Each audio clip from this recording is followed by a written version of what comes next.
Okay. All right, everybody. Welcome to the Robotic Society monthly meeting. This is the July meeting. My name is Ben Martinez, current president. I'm here with my officers and a whole bunch of our members. And for those online, welcome. Good to see you guys. I see some new faces. Hey there, Ross. Good to see you always. Today we have some great talks, starting off with Alan and then Jim. If you guys have show and tells, please let me know so I can add you to the list, both online and in person. Sheylene, did you have a show and tell? Yes? Yeah. I guess. All right, I'll add you to the list. And RJ? Or MJ? Yeah. Sorry. I did a list for sure. Okay, MJ and Arlene. You got me on there too, but Sure. thank you. Sorry, what was your name? Joa? Oh, yeah. Joa, Arlene.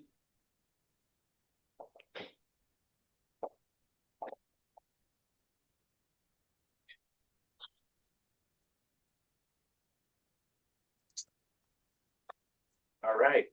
And with that, Alan, do you want to take it away? Yeah, let's go ahead and share my screen.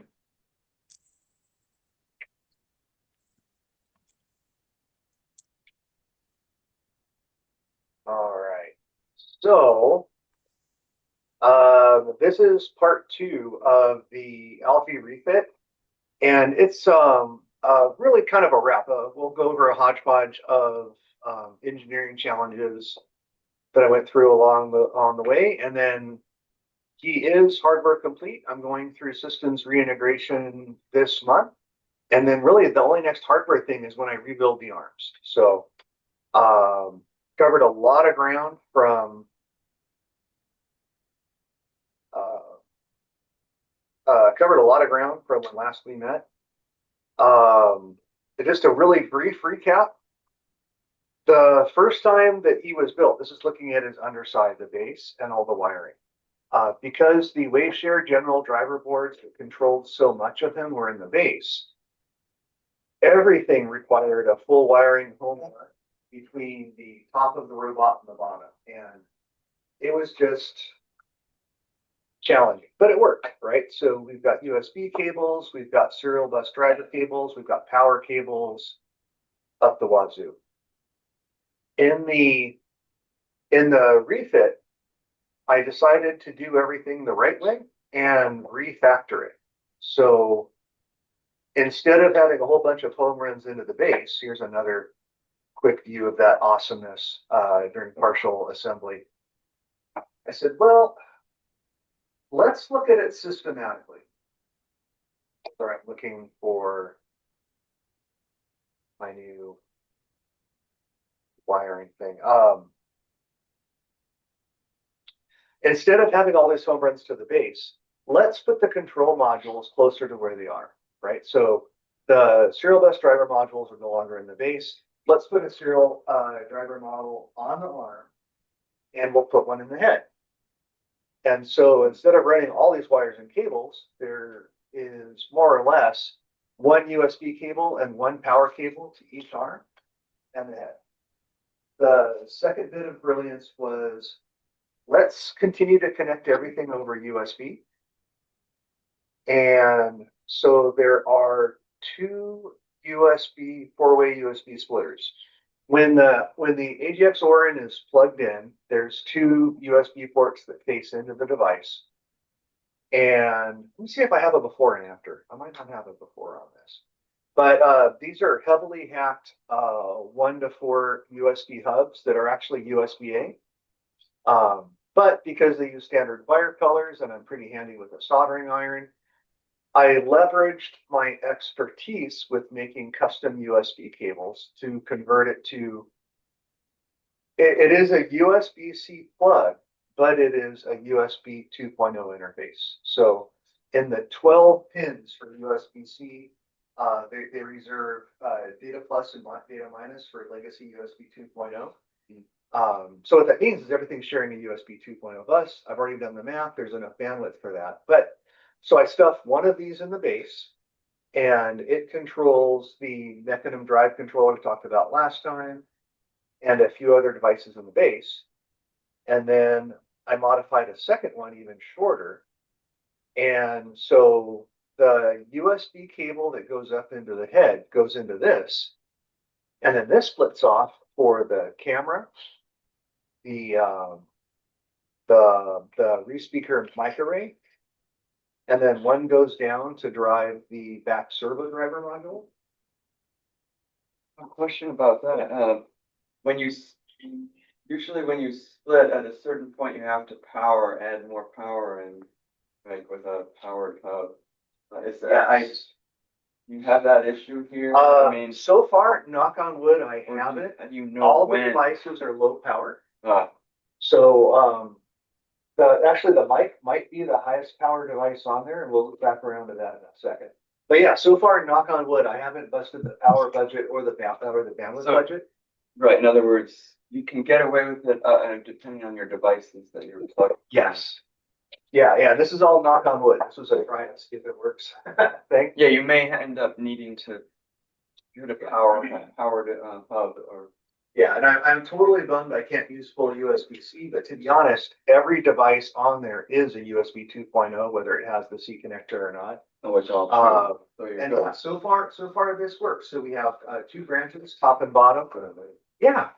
So I always think of USB where you're having a serial communication and going this point to that point. When you have it break off into four, they're all getting the same signal. How do they distinguish if this message is for that thing or this message is for that? Got it. Yeah. So instead of like having three lines all sharing the same serial, USB has protocols for splitting and and divvying up the information. Depending on, and I think this is the case, I'll speak as if it's similar to Ethernet. Your hub can have two modes. Either everything it gets in, it shares to all four automatically, because they're all by address, right? And so if you get a packet of information that's not meant for you, you ignore it. Or maybe there's a smart router that routes the packet based on the connected device. But yeah, there's no problems with getting confused because each device enumerates on the bus and identifies itself uniquely, including a serial number, which I'll add that onto a talking point later. But yeah, it's a cheap and compact way of getting multiple devices to all communicate. And this was all possible because I am using a bunch of these Raspberry Pi 2040 zero boards to connect. And so there's actually 5 of them on the robot right now. Oh, those are. Because when I went to dedicated modules for the mechanism drive, the motor driver, and the serial bus driver, all of them work great. None of them have an MCU attached. So, What was it? Yeah. What's that one? Do you have to worry about collisions with those splits, or is that handled at like a? I haven't seen that yet. Like I've dealt with, like back in early Ethernet days for point of sale, I dealt with Ethernet storms and that stuff. I haven't seen that yet. Again, knock on wood. It seems to be a pretty smart protocol. Yeah, well, I mean, USB. Don't forget, it's hosts and devices. We don't, or the old term masters and slave. I think it's the protocol set up for dumb hubs, right? It's set up for just. Yeah, I mean the host chip. There's a chip, USB chip on the host, and then the other ones are devices. So you need a boss and then the workers. That's the setup. And the boss is the hub or wherever it's plugged into. Somebody has to be the boss. It's mostly just block caching. Yeah, your boss is usually your computer, or your CPU, where you plug in the USB, and then the other ones, the devices, mice, keyboards. There's more cameras, servos, whatever. All those are devices, and they only do something when they're asked to. There's just not that much backwards. Yeah, there is. I mean, it goes back here, but they wait. They wait until they are asked to do something or send or communicate. Otherwise, they stay quiet. Yeah, without knowing exactly how it's just like a solved problem. And and I'm counting, I think it's. It's a bus. Yeah. Oh, yeah, I mean, it's arbitrated by the chip. There's chips at both ends. Okay. There's a special USB driver chip at each device and at the host. And so all that coordination is handled at hardware level. Okay. Right? Yeah. And so far, knock on wood, it just works. So yeah, to briefly recap with the whole why are you using zeros when you have boards? In the base, there's this high wonder 4-motor encoder driver board, which is amazing and they're cheap. But you have to communicate with it over I2C or serial, right? So my first engineering challenge was to over-engineer a set of adapters to where I could pair it up with a Raspberry Pi Zero, and then with some hand wire bonding. It goes from a bare board to a mechanism drive module that I can communicate with over serial. It runs full micro ROS. And so we added in the micro ROS stack and it just works. Super awesome. How many of those is that? Yeah, I've got one of these in the base and he drives all 4 wheels. And for the next one that I did was because I wanted to put a module on each arm. After a couple of redesigns, let's see what's going on here. Oh, there it is. Okay. I did something similar, and I'll show you a picture in a minute, to embed the module in the arm. So now the arms are modular, and I had a get her done attitude for the first generation hardware. I just soldered everything in place. So once it was assembled, the head didn't come off, the arms didn't come off, everything was in there. So since, why not, like, instead of doing it wrong the first time, do it wrong a couple of times and then, right. So we've got a similar situation over here where we've got one of my favorite serial bus driver boards. These are about $12 and they speak serial and USB. And so by over-engineering a spacer and adding one of those zeros in and then hand wiring it into the serial bus and cutting off a couple of terminals so everything fits, we've got this really neat ARM module with separate power in. And then I've got 3 jacks for serial bus driver servos out. So one goes up to control the shoulder, one goes down to control the elbow and the hand. And in the redesign, there's going to be 6 more servos for the hand I'm going to use. So I've got just a 3rd cable for that, so we're not sending too much current over each individual ones. And because I'm nothing if not overkill, it doesn't detract from any of the onboard connectors. So you can plug in separate power here, you can wire in separate power here, and these 2 serial bus servo connectors are all also active. And when that's all assembled, they show up just like that. But the added bonus is that with 4 screws and 2 plugs, I can take off the arms completely, which is super awesome. And then from the back, they look like that. And then from the front, they're almost invisible. So super clean. Super clean. Yeah, so those MCU little boards that you talked about before, you need it. Why did you need those? You said that the other things didn't have downstream didn't have MCUs. Yeah, getting back to like even the ARM controller board, I can pick up a Before not these bus or the ones, but those little MCU. Yeah. So I've got the serial bus driver board that is pretty slick, right? That's the board, yeah, bus driver. But and you can plug into it over serial, and so maybe you could plug it into the host and then task the host with doing some of the math. Right. But I figured I didn't bought 10 Raspberry Pi 2040 zeros. Why not set up a spacer and then add the 0 in? So now the 0 can do some of the heavy lifting in math and appear as a micro ROS node. Okay. And they'll just communicate with that. So it reduces the load from the AGX and distributes some of that processing power out to the board. And it's all through the USB-C. So you talk to that through like joint commands or something? Yeah. So I'm in the process of refactoring it now. The Wayfair General driver boards were ESP32s and they didn't have quite the oomph. So there were some concessions made in how I communicate. So I'm refactoring that now. So the current game plan is to support full joint messages with the 3 types and the joint names explicitly. That's what I'm hoping to fully integrate and test. Claude seemed convinced that there was no processing difference between referring to by index or by joint name. So who am I to? And you're still going for the 100 hertz on these things. That's your. I was, but when I add in the 6 servo hands, it's going to exceed the bandwidth for 100 hertz. So I'm actually going to drop everyone to 50. It was nice to have. I'm like, oh, 50 or 64, yeah, 50. And that gives me plenty of bandwidth to handle all the devices. 100 was nice and it worked, but at the end of the day, I think the 100 hertz updates were messing with the temperature sensing. I don't think it was giving the ADC on the temp sensor enough time to get through all of the buckets, and I was getting occasionally error keys. Yeah, so anyways, we'll see if that solves itself. I mean, the servo itself is doing the true low-level control, so you might not need 100 hertz. Yeah.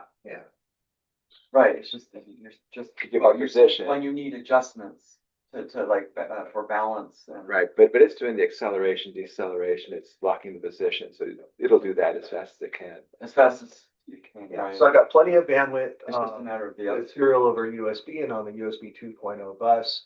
I've got oodles, but because the serial bus control chip that speaks directly to the serial bus servos is 1 megabit, there's a limit to how many status and command packets I can have per unit time. Yep. And Mine's even lower. Mine. oh, I got to show you some tricks then. I have old hardware and it's only you know. Oh, that's right. Yeah, there was the it's only earlier. 6 servos. So Yeah. it doesn't matter. 11, 11, whatever, 119K baud, whatever. Yeah. The last module I did is the head module. This went through 3 revisions, and I'll show you some pictures in a second. After revision 2, and I in Onshape put it on the head, I'm like, oh, I don't want that sticking out. And then I realized I have a lot of space in an interior cavity of the head that went unused. So this guy got redesigned a 3rd time with that same serial driver bus port from Waveshare that I love so much.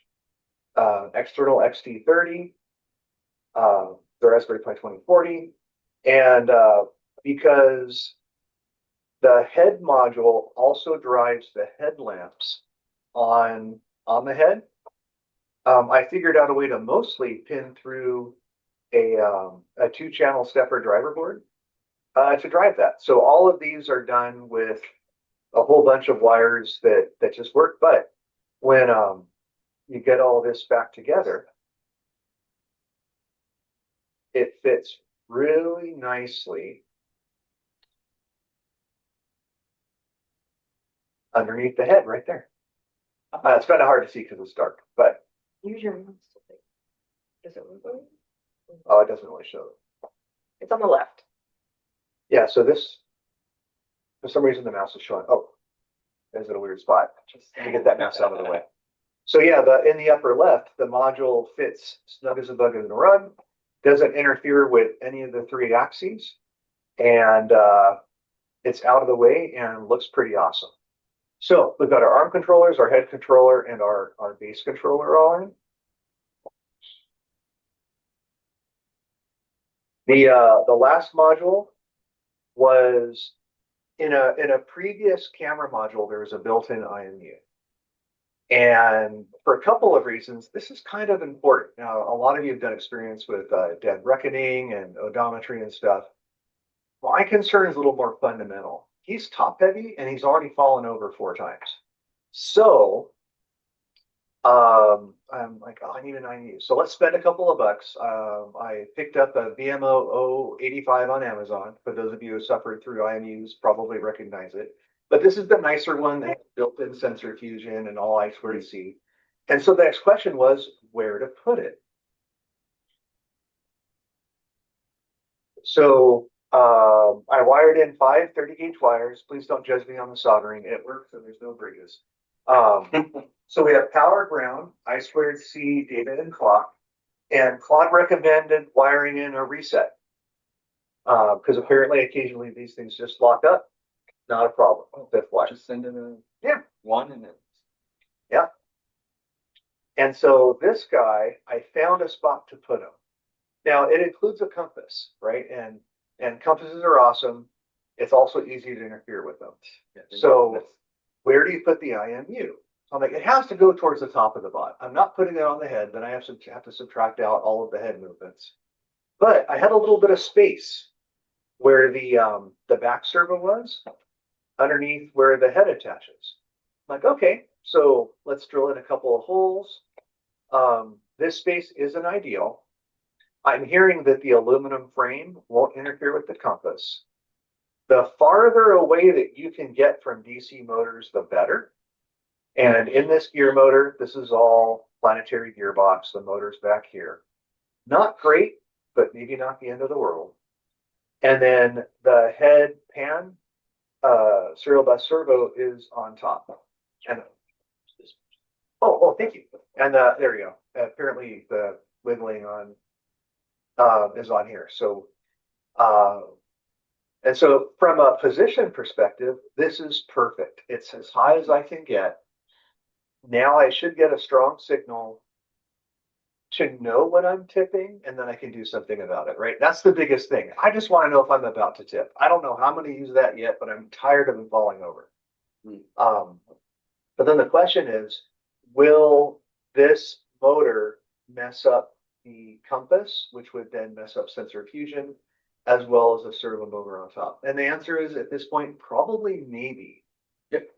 I was gonna say, you can turn off the compass or out of the fusion probably. I assume that's an option. Get rid of it, because unless you really, I spent days, so much time with compass stuff on the IMU, and I'm almost like, trying to get it away from motors, using that Mu metal stuff as an option, which is similar to your aluminum, really, to cover, to try to isolate it. Yeah. But I didn't go to that extreme. Yeah. Seems like if you just take the compass out, if you don't really need it, then And that is exactly the trick. Adding in the compass to sensor fusion makes everything more accurate. If you could get a relatively non-noisy compass input. So the trick is, what I'm going to move forward with is include the compass in sensor fusion, because it's helpful. Now, because this is a raw spot, and all of these are ROS nodes communicating on the ROS network, I can have my Raspberry Pi Zero subscribe to the topic that tells it when the head motor is moving and when the back motor is moving. And when it sees that, decouple the compass from sensor fusion for the total duration of motion plus 200 milliseconds. So I had a compass real close to motors. I found when I calibrated, it was fine. Really? Okay, so it might not be an issue at all. Well, maybe. And then I don't think you need even sensor fusion. If you're trying to detect if you're falling, if you're trying to detect like how much you're turning, you might not even need sensor fusion. Your gyrometer, your accelerometer might be just fine. Okay.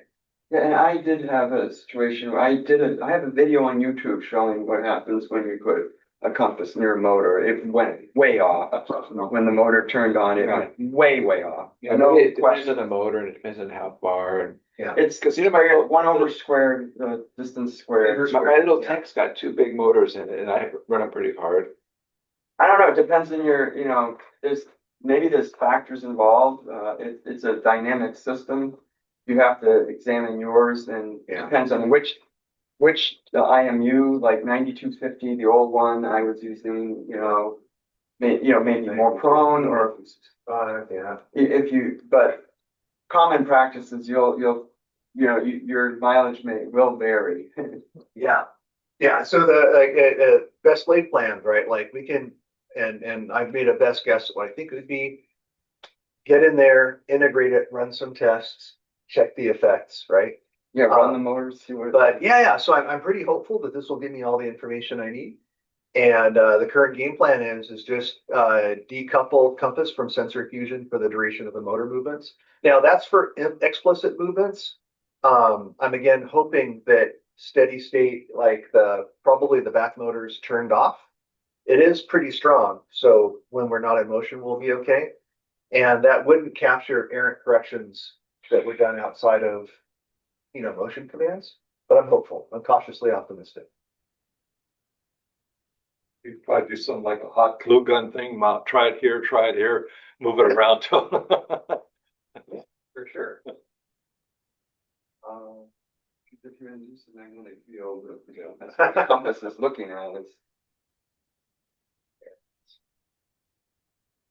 Fold this over a little bit, make them a little bit bigger. But yeah, that moon metal thing is a real thing. Okay, like a shield? Yeah, moon metal.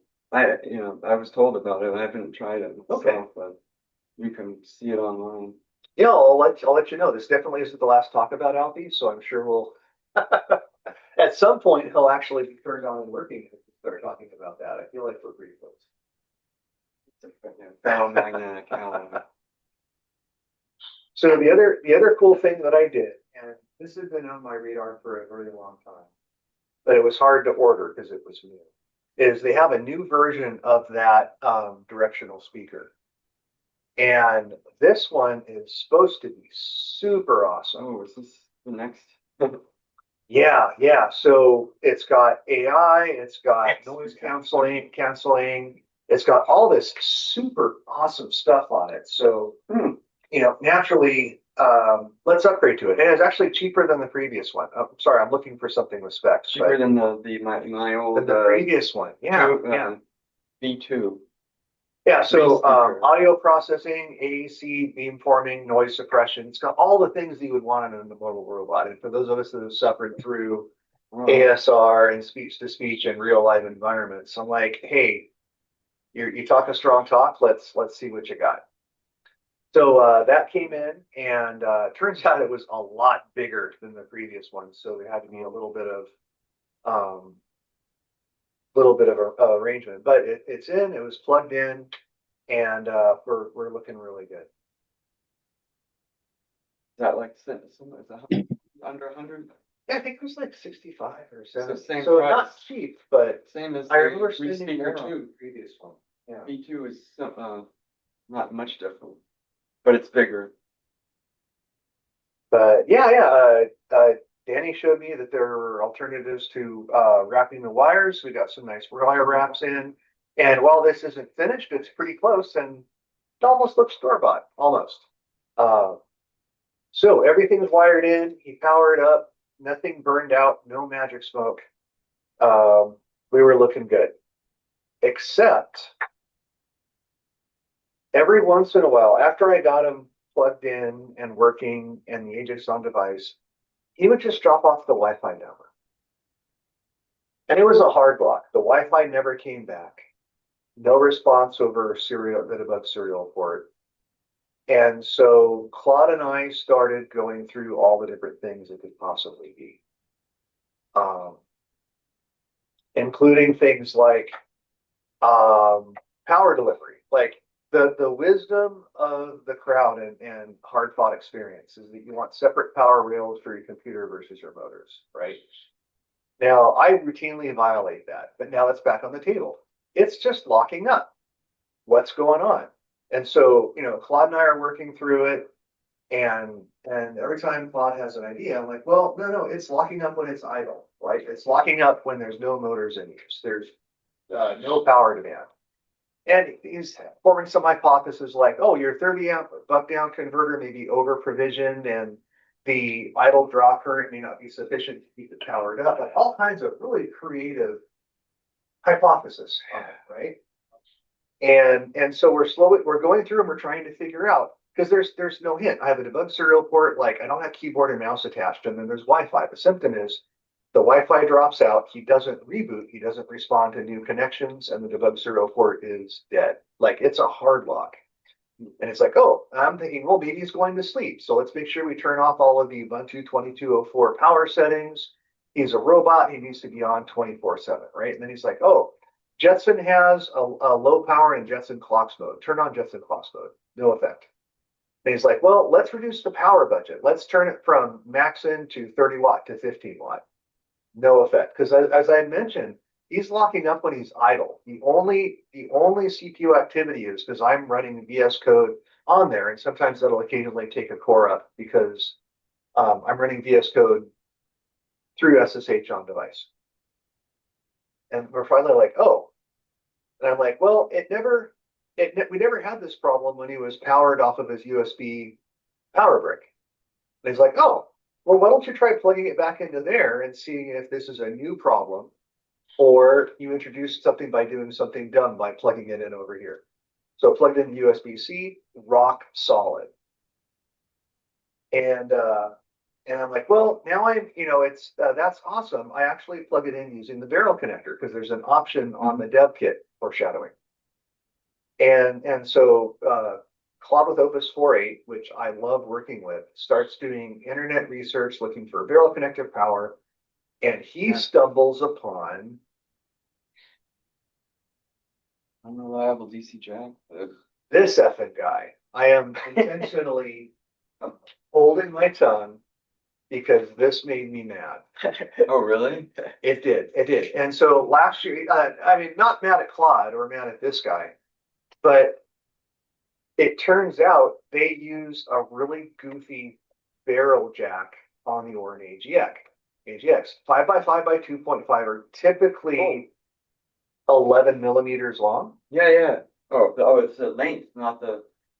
And the connector on the Orin is only 8 millimeters deep. And he's like, and it's the exact same story. USB-C works perfectly. This is a mobile robot. Every time he plugs it in, he narrowed it down to a spurious disconnect, locking up the system. And I'm like, oh my gosh, this is exactly what I'm experiencing. And I've been for days trying to figure this out. And of course, NVIDIA comes back. It's like, oh, you're plugging it in wrong. Oh, you're using the wrong plug. Blah, blah, blah, blah, blah. Oh, so he ended up purchasing the official power brick for like $75, and then it went away. And I'm like, the heck am I going to do any of that? So I'm like, what do I have? What do I do? Claude recommends desoldering the barrel jack and standard SD code, right? And I'm like, I'm almost on board with this. Like, I need rock solid power. And then I'm like, well, and then I ordered another set of power jack plugs that may work. And then I'm like, what can I do tonight with the stuff that I have? This was a 2025 thread. They closed threads after they considered it resolved. NVIDIA was not helpful. So I opened up a second thread. Part 2. And Resurrection. Resurrection. Oh. And I linked back to Bar David's previous one. Same situation, same problem. Claude wants me to do this. And here's what I ended up doing. I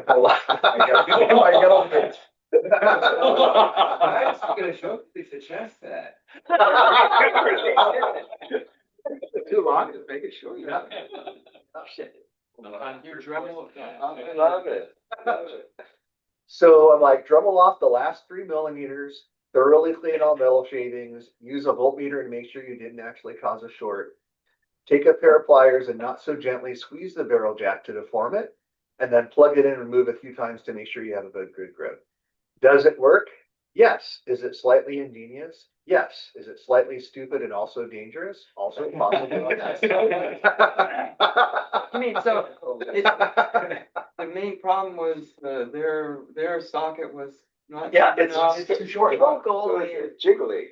So it's jiggly. Oh, the shoulder. It's not making. Yeah, it's not DC. Yeah, barrel jacks mechanically have sound. good contact if you follow all the rules. Yeah. And if it's too narrow, and I would consider this out of spec, but they found one that was short enough to fit on their board, so they used it. And there's exactly one power brick with one of these that also has an 8.5 millimeter plug.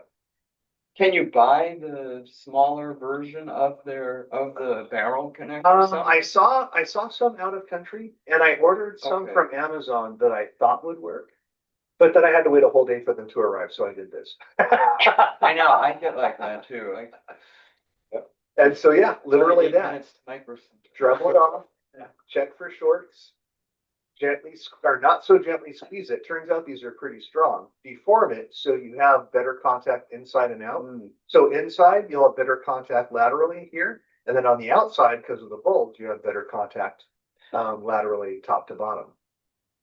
And then not asking for any help, just validating his suspicions and offering the community another workaround. Thanks. So they'll eventually get to this and close it. But they'll say, please don't do that. Please don't do this.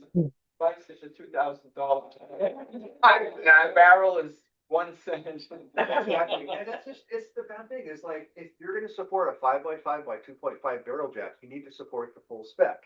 You can't have some goofy short one and then pretend like, oh, this is normal. Because in the previous thread that I'm not going to force you to sit through, NVIDIA's like, it's the wrong plug. You have a bad plug. It's like they just blame everyone else. But What is it with NVIDIA? Something they like the big stuff they're getting right, and the little stuff that really is kind of important. I don't think. Doesn't that happen more than once? yeah. So, and that's why I was infuriated, because it was a bad design, and I've lost time trying to figure this out with all the other stuff. Who would thought you'd have intermittent contact from a standard barrel connector? Like that's even older than USB-A. Like it should just work. And it does if you. I've seen tons of we've used those in many applications. The one thing I noticed is on the one thing I had to deal with was on the Jetson Orin Nano. It had a different diameter barrel connector, so I had to order a converter from my standard. It was the number of millimeters, whatever, and so I got this little converter cable. But I'm like, what? Why is that slightly different? I guess there are two standards, at least two, for the diameter. Oh yeah, there's a. Well, I mean, for the 12 volt, for the standard 12 volt looking one, not the little. Yeah, like these barrels, there's a 2.1 and a 2.5 internal. So, right. Yeah. I mean, so I'm saying it's like I never seen the smaller one, and they sell converter cables on Amazon. So that's a less of that's not a big complaint. That's just okay. They chose us. Yeah, some weird, and I'm gonna call it out of spec. Like This is is standard size. small. I don't care that they found a manufacturer that does 8mm barrel jacks. That is not the spec for a 5.5 by 2.5. So weird, so weird.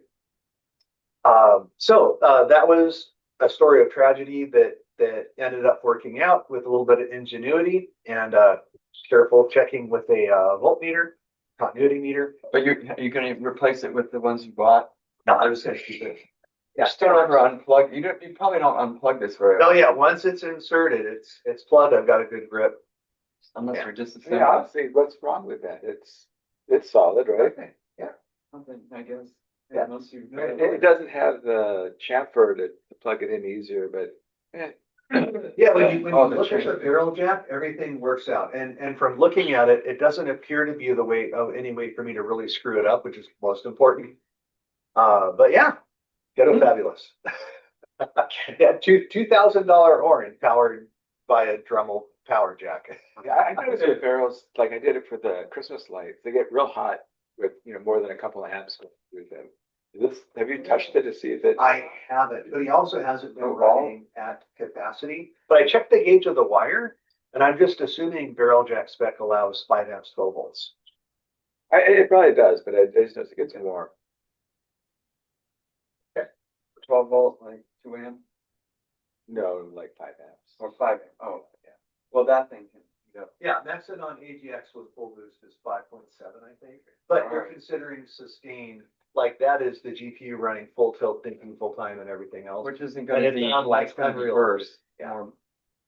Yeah, I guess my devices are lower so far, but so I you're guess I should worry. Yeah, so that- on the upside, sorry, it is a grab bag, but these are all like, I think they're cool little stories about it is, so in the previous generation hardware, I had destroyed some USB speakers with its own amplifier.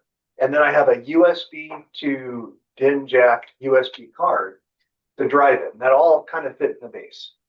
And so looking back at all of these awesome things that this Reef speaker does, and going through with Claude to kind of revamp how my ASR module, my TTS module, and my mic module work together in ROS. I'm like, hey, let's use all of these cool new features that are in my respeaker, right? So the website reads the wiki, does all the stuff. And he's like, well, where is your speaker plugged in at? And I'm like, and I'm like, oh, check it for the KT device. So he goes through and he's like, oh, I see it's plugged into KT. It's also mixer sync this, and it's not connected. He's like, well, hey, have you considered driving the speaker from the respeaker array? And I'm like, what? So in this one, there's a DIN speaker out for headphones. Oh, sorry, on the site, which is nice, but it's not amplified.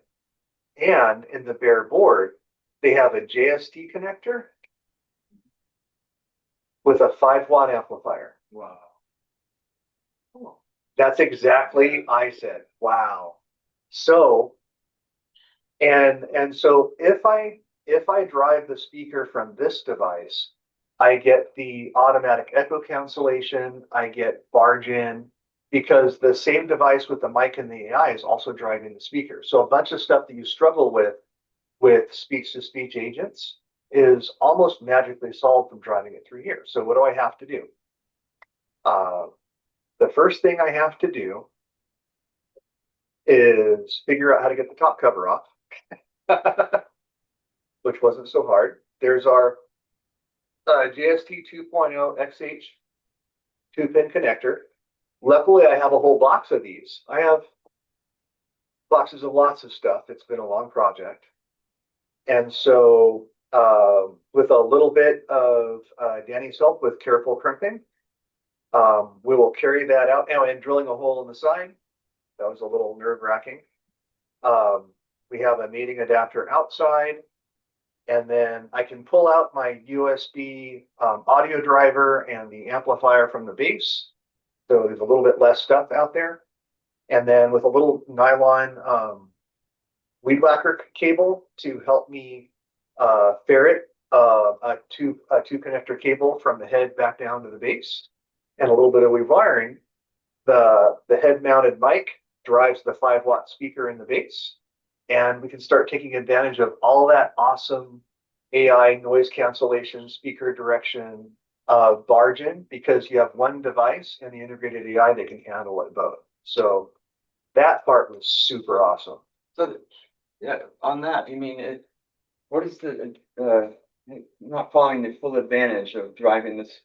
Like mine, I just have, audio out, well, because I end up having a separate speaker, so it's just just a regular audio jack out, but don't think there've been any issues, like, I'm not. Like you have to stop listening when it starts talking and stuff like that, right? Yeah, okay, so is that the advantage here? It knows when it's outputting, so then it will automatically not listen. Yeah, that's one of them. Okay, and the other one that Claude's promising is that when you set it up this way, it's a lot easier to do barge in detection. So while he's talking, I can interrupt. Oh, barge in. That's one of the promises of the new setup. Untested yet, but it because it he can cancel out the output from his own speaker because he knows exactly what's being output. So if the microphone starts detecting a barge in, so then he hears the audio output. In theory, right? I haven't tried this yet. His audio output. He can filter that out from the incoming waveform. Yeah. Yeah. In theory, I think that's what they're promising. But I thought that even if you have an external speaker, with the analog thing, the system still knows how to cancel through analog to digital and all that. It can, but not as well. You have the delay from sound output to USB and USB to conversion and there to the amplifier, where you have one device handling it, you don't have to infer speaker output because you know by the nanosecond. Okay, yeah, that's different because mine is analog, so it's instant, right? Because it's analog. Yeah, but you still have a USB sound device that is so there. So my sound or my device is a speaker with a audio analog input, and the output's coming from the Yeah. So I mean, it's unproven, but Claude with the wiki is promising me that I can do really cool speech to speech stuff. yeah. If I do it this way, and it's less components, but it was one wire up to me. So That's cool, yeah, I'm and it's powerful enough. yeah, it's just because the original amplifier was 5 watts, Oh. and the spec on the respeaker was also 5 watts. Yeah, and he's loud enough to command a room. All right, so the last thing that came in was we were working on them last night, and I set them down, and then I kicked them a little bit, and the CPU power supply reel went out. Yeah, that's what I said, huh? Oh no, right? Entirely new power harness, power delivery. What has happened? Now, the indicator lights on the head are self-powered. So if the light goes off on the switch, that means it's the power rail that went out. So it's unlikely that like if your Orin stopped accepting power, that wouldn't affect the lights. Okay, so we've got power delivery. So pull open the bottom, check the bottom, check all the cables, see if maybe I have a cold solder joint, one of them came out. Everything looks great. Check on the top, check the switches, check all the wiring that was very carefully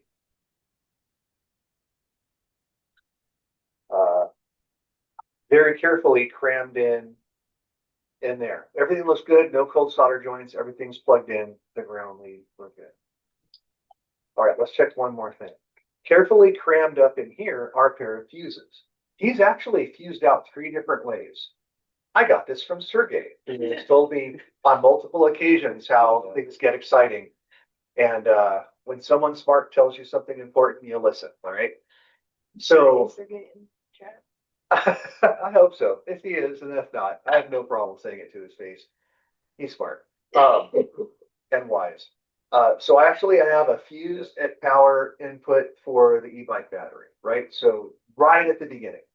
And up at the top of these home runs for power delivery, I have the CPU power rail and the motor's power rail fused up. So, okay, let's pull open the fuse and see. Wait, before you give you the stuff back of the John, here you might need to eat lunch. Okay. I've already given it to him. Okay, then we'll see you by. I'll send him a text. So I pull out the fuse. Oh crap, we blew a fuse, right? And now it deepens, right? Like, why did we blow a fuse? Like, what has gone catastrophically wrong? Do I have a short somewhere? Did my power delivery lines in the back, did one of them get stripped? Like, this could be bad. And then I took a closer look at the fuse. Now, this is a test close-up just showing that it blew. This is a 3 amp fuse. Now, Alan, why do you have a 3 amp fuse? Because can take 5, right? At peak. Yep. This is my 4th computer for Alfie. The first 2 computers were Rockchip 3588s, and they pulled a maximum of 3 amps. Still under provision, right? Then when I moved to the Orin NX 16 gigabyte, I never even thought about putting in a larger fuse. I just totally forgot about it, and I got away with it. The Orin AGX can pull up to 5.7 amps. Now that's full tilt, all peripherals, just all the things. And this entire evening, Danny and I were playing with a very rudimentary speech-to-speech agent. So we were using the GPU, and it was using processing power. And it's just a silly coincidence that when I gave him a little kick, the fuse blew. So because he went above 3. working hypothesis is that it was an under provisioned fuse. So we upgraded him to a 7 amp fuse. Did we use 8? Okay. Oh, really? 8 amp fuse. And he came back up. So the working hypothesis is under provisioned fuse, just a little bit of bad luck and timing. All the wiring looks good, and he is back up and at 'em. I was hoping to share a quick video clip of the speech to speech. It was very rudimentary. This was me going to Claude and saying, hey, here are my 3 ROS nodes. Take a look at how I have it set up. Give me an end-to-end speech agent. Use the Qwen 3.6 35V A3V MLC LLM model that I have a custom build for, and then give me a rudimentary agent package and tie everything together so I can talk to it. 5 minutes later, everything just worked, right? Whoa. Now, there was no memory. This was no OpenClaw. There was no tools. There's not even wake word detection. Like, he is listening to everything at all times. And talking at all. But I've got to tell you, it worked well. And I'm so sorry I don't have a video clip. We might be able to, maybe after lunch or after show and tell, we can give it the old college try. Hi, Andy, to show and tell. Yeah, make me last, and then if we can't get it set up. But I mean, it's responsive, it's fast, it works. And this was, we were joking about an iRobot situation. Oh, you know, he's just a blank shell, 3 laws compliant only. Like, there was no memory, no tools. He actually insisted that he was 3 laws compliant as well. Like, that was kind of fun. Like, so you can't kill anyone? He's like, no, I can't do that. Was this all running locally on the, basically where you asked Claude, you had him put together Just talking agent set or it together. Put it together. a chat box? Yeah. Running on the lot. Yeah, Yeah, and using and a local 100% model, on-device. using a model of your choice. Qwen 3.6, 35V, A3V, compiled using a custom build of MLC LLM. So he's pretty fast. That one, you could download that from. The model, yes, the custom build of MLC, I haven't figured out how to share it yet. But Oh, you had to. Claude and I spent a day Oh, that took a while. getting MLC LLM to be able to compile this model. And I tried to share it back upstream, but there were 4 packages involved and I didn't do it right. So yeah, I'll be on there. And unfortunately, the one video clip that I have, Danny recorded when I jailbroke the model. And I was trying to get him to swear and he wouldn't. I don't have a problem with people when I see it on her phone, maybe when we're not recording, but I'm like, what swear words do you know? And he's like, I don't use swear words. I'm a friendly, helpful robot. And I'm like, oh. Let's see how easy we can corrupt this. Well, Robot. well, what are some swear words that you can't use?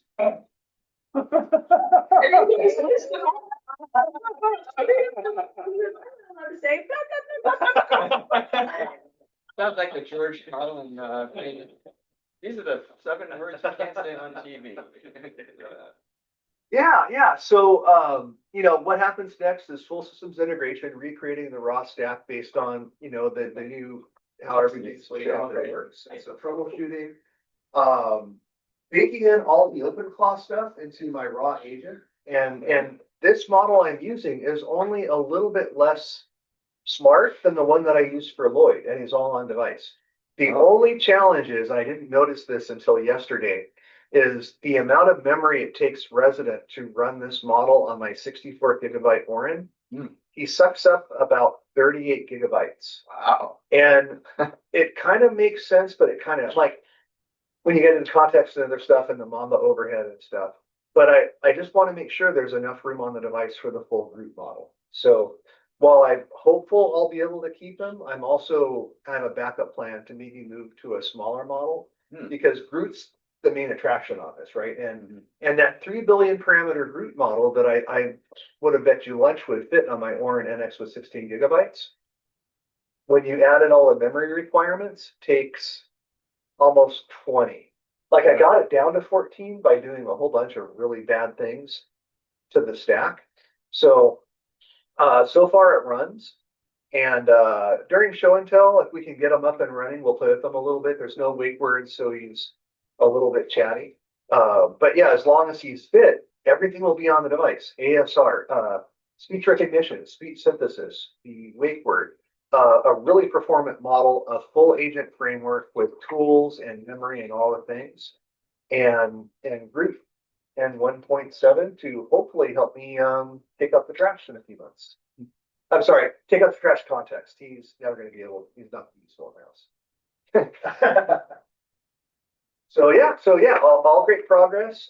He is technically up and working, and all of the voice stuff is up. And so as we go through, we'll make the back work and the arms work with the new microcontroller setup. And so far, we're on track to participate in the November contest.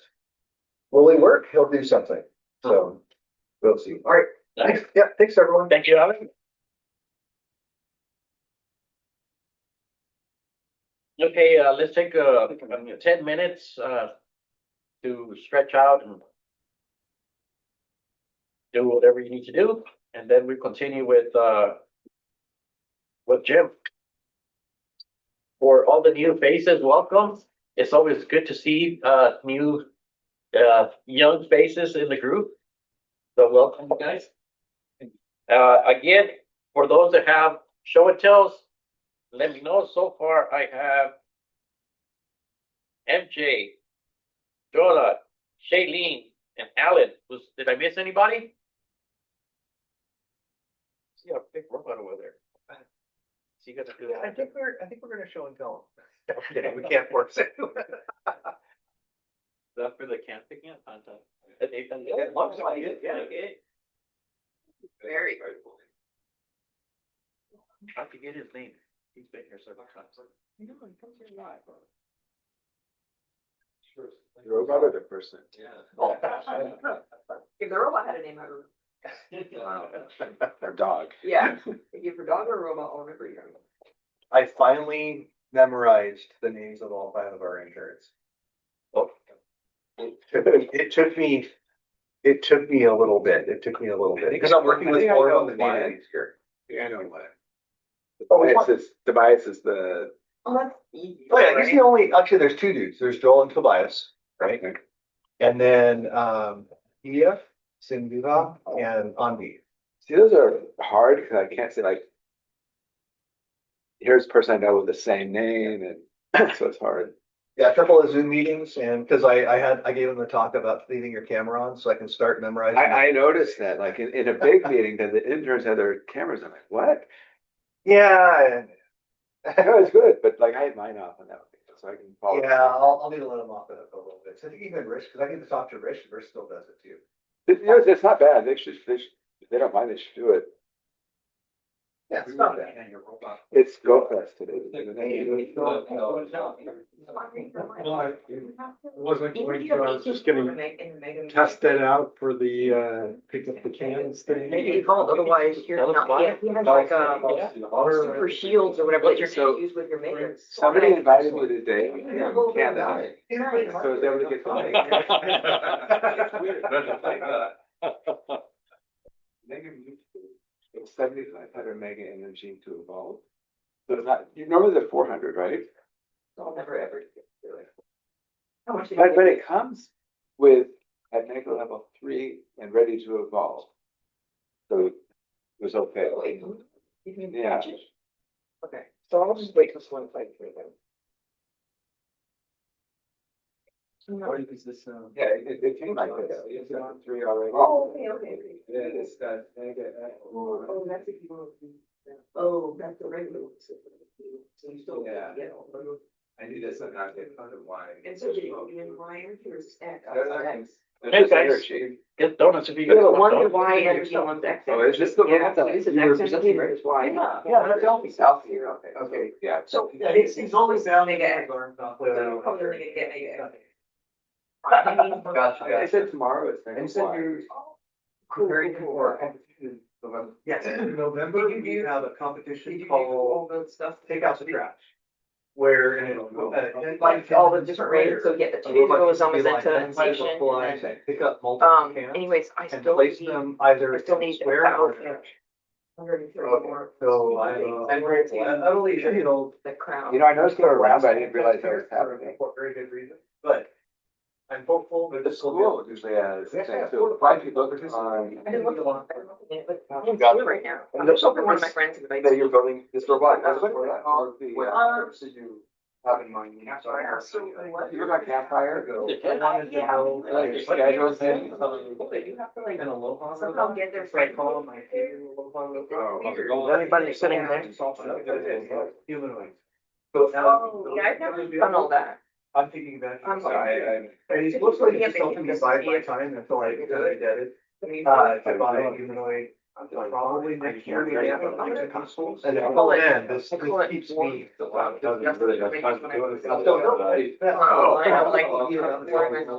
saying, hey, I'm available. But first things first. Yeah, I need to exactly. keep him from knocking himself over. So if I turn that on, so. 4-year-old would. Yeah, much like. Oh, whatever. Yeah, much like. That's how they were. Yeah, Baby. You're more likely to be invited if you're. Yeah, you can show online. Not only that you're out, like a whole bunch of my friends are. So one of these guys has it right now. You're working on yours. There's a bunch of reasons. Yeah. Yeah, so. I joined his radio. Alright, so I need to make a poll for my guys. Yeah, a couple of. But, yeah. I think everyone's getting fired. Oh, we need to log into it. I never did the logging in. Oh, this news, I may not have. I gotta see if it's like open uses vision. No, I gotta one. Ask Alan. Oh. It's not like, it's down from me. So, I think with the kayak, they're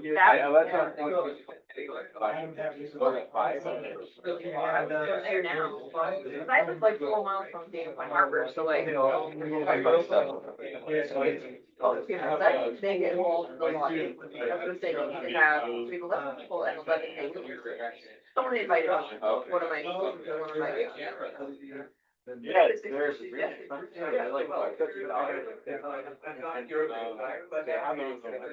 Got you. So you have to like Go through a bunch of groups. But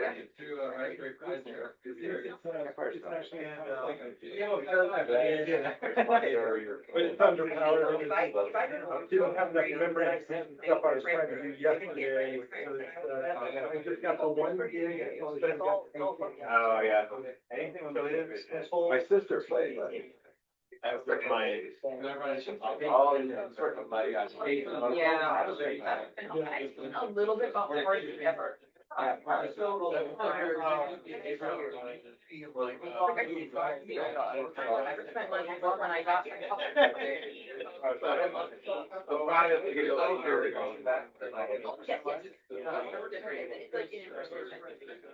And then one other time I bought something, it's like $5 and you got all the Chinese. I think I bought that one, and that was it. But like,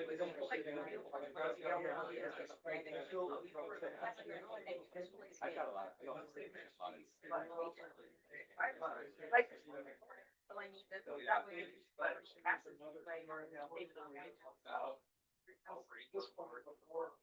So yeah, there's some groups here. Nice. yeah, we And I finally got Mega March. I do my yes stuff. March on my wife, she's go. Yes, I can hear you. So this is, special line, you guys do. I didn't bring it back up, but yeah,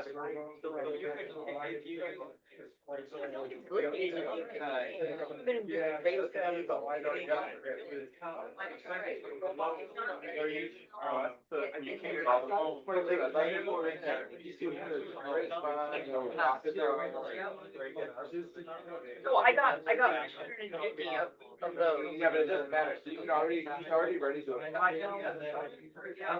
already like. Okay, that's cool. It was the first time I said that. I had a Dragonite there for that. Dragonite. I don't have that. I was in the go fast. But something else was right there. Oh, I don't have that yet. So I didn't show back up. Did that show?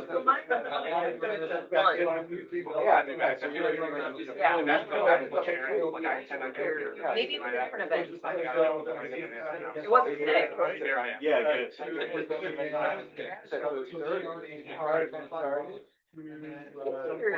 Something bigger. Soil, I'll push the data. If I you got guys that. have enough time, Yeah, that was what I was running out of memory, trying to get the visualization of all that. Have you done Ross? Yeah,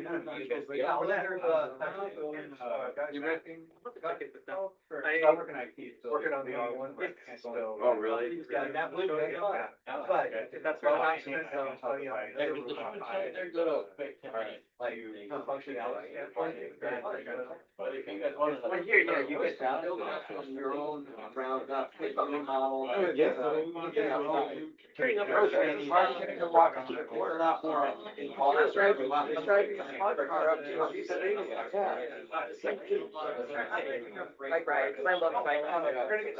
Like, I thought that would be really fun. I know. I guess I need to. But yeah, he's working. Then you wanna get going? Yeah. Everybody. Yeah. Let's get back to the meeting. Yeah, my favorite bike. Nowadays, guys probably have on. And, option. And then one. rent a car. Probably, you know, let's get back to the meeting, guys.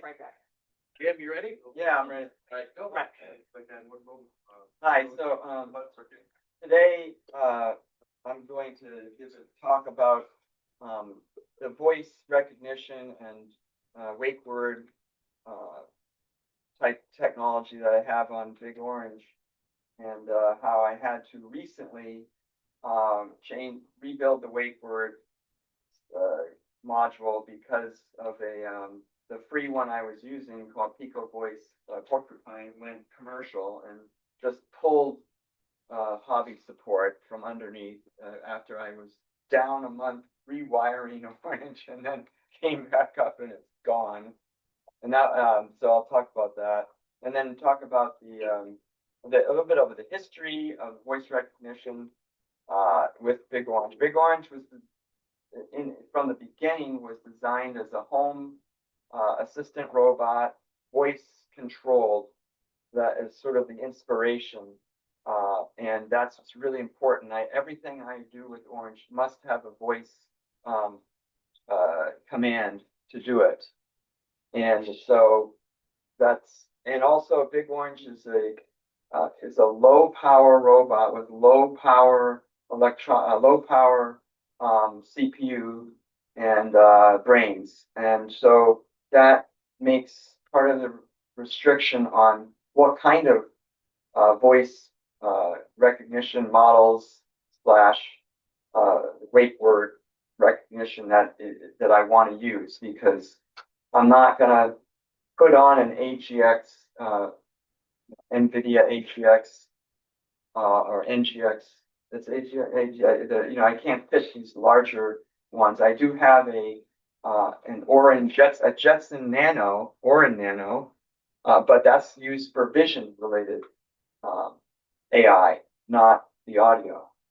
So just to refamiliarize people with Big Orange, he's a hobby robot, and I'll show a video later.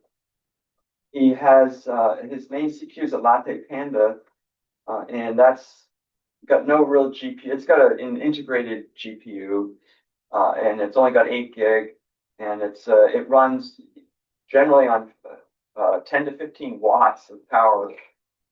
It's a fairly low power and on purpose. Yes, it's a Celeron processor, and it serves well for a robot. I've had it since pretty much the beginning. I've upgraded once to a more powerful Latte Panda 3 Delta, and but it is a low power device, and I already had to double my battery capacity or battery. Had to add a whole new battery. So it's now got two 12-volt batteries, each 6 amp. So it's to handle all the things I've added. So power budget is being used, and it already had to be doubled. So I don't really want to spend much more on the main CPU. like I said, I already have another one. So the WakeWord, speech to text, text to speech all run locally. That's really kind of, since almost the beginning. Other things I still use the cloud for, but, and then over the years, it started, right, we used cloud, speech to text, and then Windows SAPI. And today I use this one called Vosk. And then the new WakeWord technology is called OpenWakeWord, replacing that Pico one. So here's the overview of today. A brief history, we'll talk about why use a dedicated WakeWord detector, and we'll see a couple of short video clips from my last meeting with Homebrew Robotics where I didn't have it ready, and you'll see some chattiness from Big Orange that amuses people, but it was not what I wanted as the presenter. And then we may or may not do this deep dive with Vosk, but I'll just tell you about it. And then mainly this Vosk versus Whisper, because Whisper is really popular ASR, automatic speech recognition system. And then command parsing. So why I still have this if else parser that's legacy, but it actually still beats sending all that to an LLM. So if for very specific robot commands. So getting into the rebuild, the Pico voice Porcupine was really good. It was very easy to use. You just went to a website and typed in the wake word you want, like "Hey Orange" was my wake word. And I had another one called "Stop Now," and you could have so if it heard "Stop Now," it would do a sort of an emergency interrupt and stop what it was doing, and the "Hey Orange" would for normal commands. And so OpenWakeWord is, I saw someone at the last Homebrew Robotics meeting was using that, and I said, oh, okay, I have to, I'm going to use that. And within a week, I was using this, and it was very easy to set up, or fairly easy. We'll get into that. It's open source, self-trainable, no license. And so let's hope that one stays maintained, because you'll see it. The history is littered with abandoned projects in the WakeWord or the category of system. Also, I'll mention the way I use this Vosk one, and it's a combination of traditional non-AI plus some AI. It's a hybrid, as opposed to the larger, like Whisper is a complete AI transformer-based model, which is a black box and does it takes a lot more memory and all that, and CPU or GPU. But I can actually modify my Vosk one and add vocabulary to it. I'll show you that. So here's the brief history. From the cloud API and then Windows and then and to the Vosk. So yeah, originally started out with Google Cloud speech to text, but that was dependent on online. It's this first thing you start to think about when you build one of these advanced robots is getting it off. Getting it local where you can, and not depend on the cloud, even though if it's free or whatever. It's a great place to start, but after a while, you want to go to get off the cloud. Actually, this is a Windows-based CPU, mainly for legacy reasons because of the Slam Tech navigation system that's part of Big Orange, and so that's why he's not Linux. But Windows SAPI is a built-in speech system for recognition and audio output as well. But the recognition part, you need a handwritten grammar, which is essentially a list of the expected phrases or phrase categories or types of phrases, so it can have wildcards. But so that system went for a few years, and then after it got tired of the limitations of that, it went over to the Python speech recognition library, which is really good, and we still use that. And that's an abstraction layer, and it has many backends, including Whisper now and Vosk, and before that it had Sphinx, this one called Sphinx, which was so, and it had Google Cloud. It has cloud backends as well as local backends. So today I use Vosk. Vosk is really, I've stuck with it because it's fast. It's a low resource hybrid AI plus traditional, and it's built on this thing called the Kaldi engine, which was has been a very popular in the research community for prior to the big AI models for speech recognition research.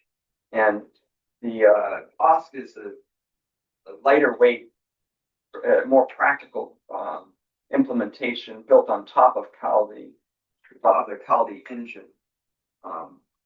And as a footnote, I just say Orange still uses SAPI for text to speech, and it's fast. It's built into Windows, and I don't mind that it sounds like a robot a little bit. It's not, the fancy new type of voices that sound very human. So why a dedicated wake word? Any questions so far? I do, but I can't help but notice how professional your PowerPoints look. Yes. I was thinking there was some assistance that. I'm impressed. Yeah. It looks really good. Oh, thank you. Yeah. Well, thank Claude. Yeah, I noticed the same thing. Well, I basically, as a side note, I wrote up a bunch of text with sections, and then I gave it, I spent a few hours on that, and then I gave it to Claude to make a PowerPoint version of it. And so, I've done this for a couple lectures now, and this is, it's getting better. Yeah, no, it looks good, man. Than the, so, yeah. I'm happy to have an assistant to stay organized. Let's just say that's good for me. So the wake word, why a dedicated wake word detector? What happens when so if you don't have a wake word detector, you have just the speech to text, the ASR, then everything that's spoken in the room is transcribed. And you can put in you can put in a capture there for the wake word as well, like orange. But if you're then talking about orange, like I am now, that's going to trigger it. And also, you'd have to wait until he finishes processing the last 10 seconds of audio when you do want to do a command. Because he's constantly listening and constantly processing the buffer and then doing it over and over again. Whereas there's no gate on the microphone with no wake word detector. It looks for his name in the stream of everything said, or and then it's going to trigger on that. If you're talking about him, that's a particularly bad case because you don't want him to respond when you're talking about him. And you can change that to like, hey, orange, but and I tried that as well, but there's other smaller issues there. And so, latency. So the other thing is, like I just said, you have to wait till he finishes and the lights stop moving, and then you can give the command. So that's like not great either. And so there's these hang-ups. And yeah, here, I'll show you a quick video of what can happen. Oh, do I need to? Yeah, let me make sure we have audio here.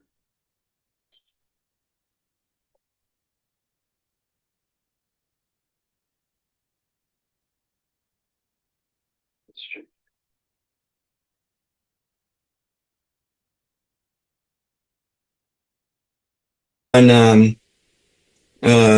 Orange had a big overhaul of the electrical system for the new battery, a second battery, because he was draining too fast, and all the things I've added That sounds great. were too much. Upgrading the battery in the lecture ecosystem will definitely help with longer runtimes and better performance. Let me know if you want my status or battery. Orange is getting rather chatty there. Orange, stop listening. If you want me to focus only on essential functions and skip any charity-related tasks or mentions, I can do that. Just let me know what you'd like to do next. Okay, I will stop listening. So I took it down, and it was in pieces. And then once I did that's the first video, and now forgetting to say. So I told him stop listening because that's an old way we used to, prevent him from answering commands. But then you forget. Orange, give everybody a wave. Difficult. Or did I say Orange? Start listening. Yeah, the peanut gallery said typical, like, because he had, that guy has similar issues with voice recognition and it doesn't answer. But in this case, it was because he wasn't listening. Okay, I'm listening. Orange, give everybody a big wave. Then it wasn't ready yet or something. Orange, give everybody a wave.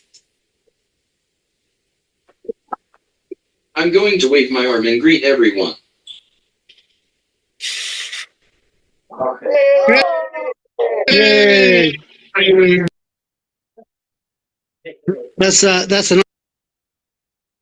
So I'll show you the latest video of that with the new WakeWord detector at the end here. But so this is a little bit of the easy to amuse the crowd, but hard to impress. So that's what happened. Now it could have been "Hey Orange," but then there were other problems. Like it would say "HE Orange" instead of "HEY" in the transcription, and I'd have to put a double check there, check for HE and check. Anyway, but yeah, you can do a little better than that. But this is a good example of if you didn't know better and you just use the straight name of the robot and then you're talking about him.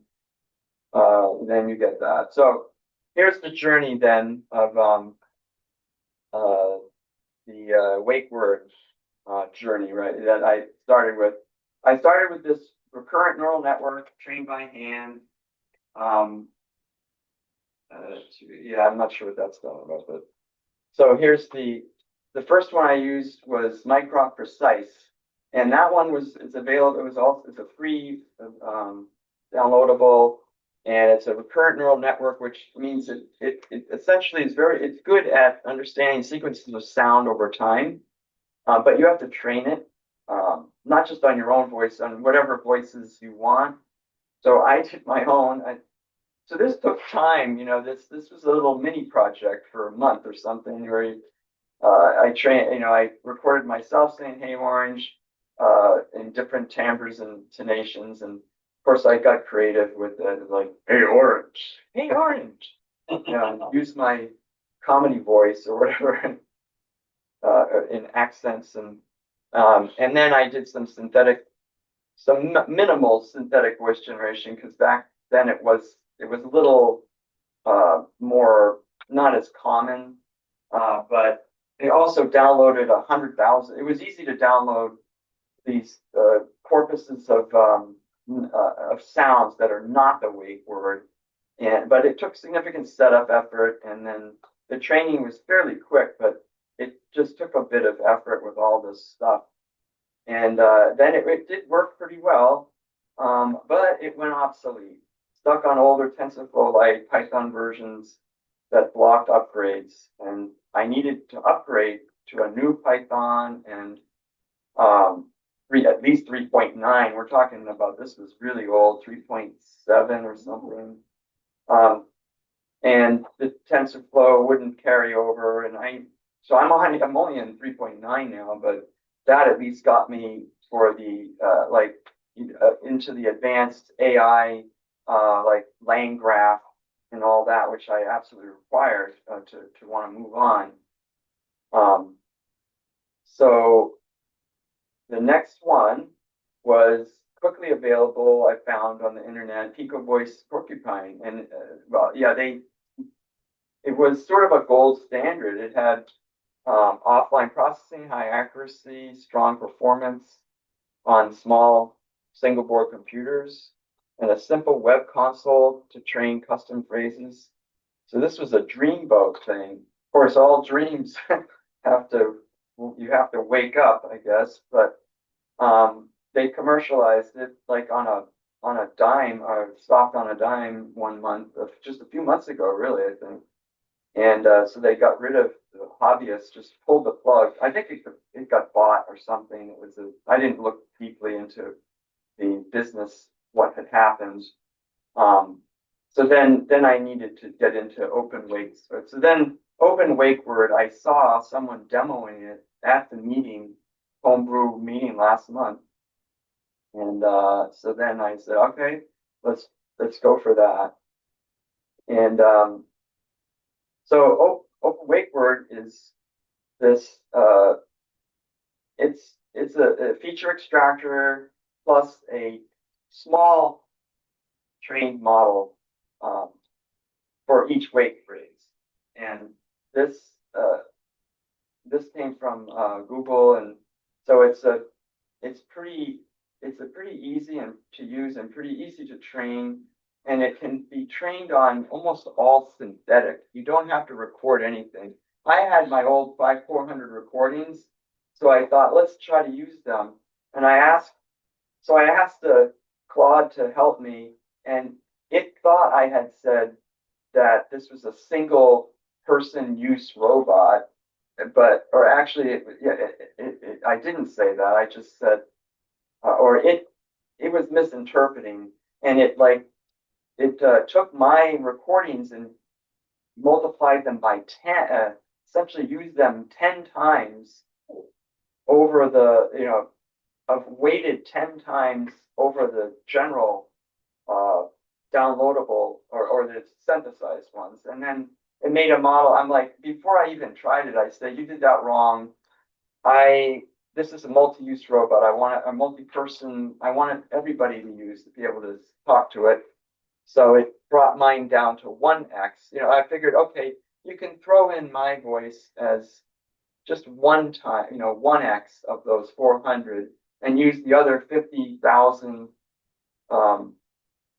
for or whatever it is to train for everybody in general. So mine is just a small percentage, but I figured that will help because I am the one that uses it most. So the models are fairly light, under a megabyte. The CPU load on Orange, I think, is less than 10, and it's CPU only, so that's no GPU for that, for the WakeWord. And so to train it, it's mostly synthetic. This is really nice, and you can get the synthetic data free through this thing called Piper TTS. So 50,000 synthetic hay oranges, and they across 900 voices, men, women, varied pace and intonation. So this takes out that tedious effort of even in the Pico, or in the earlier one, the Mycroft Precise, I emailed the Robot Club saying, anybody want to help me just send your voice. I didn't get any, like, nobody really wanted to record their voice, and there's privacy issues and all sorts of problems. So synthetic is the way to go. The negative examples, that was similar to the last time where I had 100,000. This you can also download negative examples of just all sorts of noise and sounds, a cappuccino machine, baby crying, train, whatever. All that stuff is kind of necessary because the model really has to have what isn't it needs, these models need to be trained on what isn't the wake word, and it has to be all this stuff, plus some maybe speech as well that's not the wake word. It can be trained easily on a low-powered GPU system, or even a CPU. It takes CPU might take a little, overnight, but it's still not difficult. And then deploying is CPU only, very easy. So basically, I got rid of that.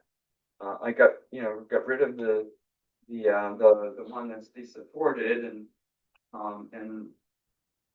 was able to train this now fairly quickly.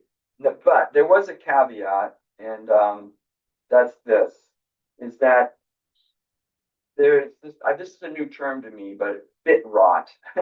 Bit rot is essentially what happens when things get desupported, and versions of Python or TensorFlow get up, move on, and things that were done at an earlier time start to not work anymore, and if you try to bring them up in the current Jupyter notebook or Google notebook, then it doesn't work because that notebook uses a new version of Python by default, and you'd have to reconfigure. And so that's what happened here. When you go to the website today and take the training notebook, it just doesn't work, and because of this dependency drift. And luckily, and so this is the reality. I'm just saying, it's powerful and free, but you have to put in some time to repair. Now, this is a lot less overall effort than, say, working with some of that earlier system with, like I was talking about.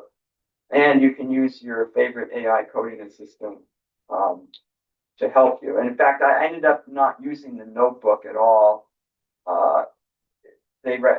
Claude didn't recommend trying to fix the notebook dependency chain. It was harder to do that than just set up a new system on your Linux you do want to have an Ubuntu or some Linux, and of course I have plenty of them, including under Windows WSL, and then a 2004 Ubuntu on another machine, and then like a slightly older video card, like the third, is actually preferred, because this new system, the OpenWakeWord, is already starting to age, and its examples, if you have a brand new video card like the 5090, which I bought from somebody, some nice person, that it's like too new in a sense, because unless you want to do some extra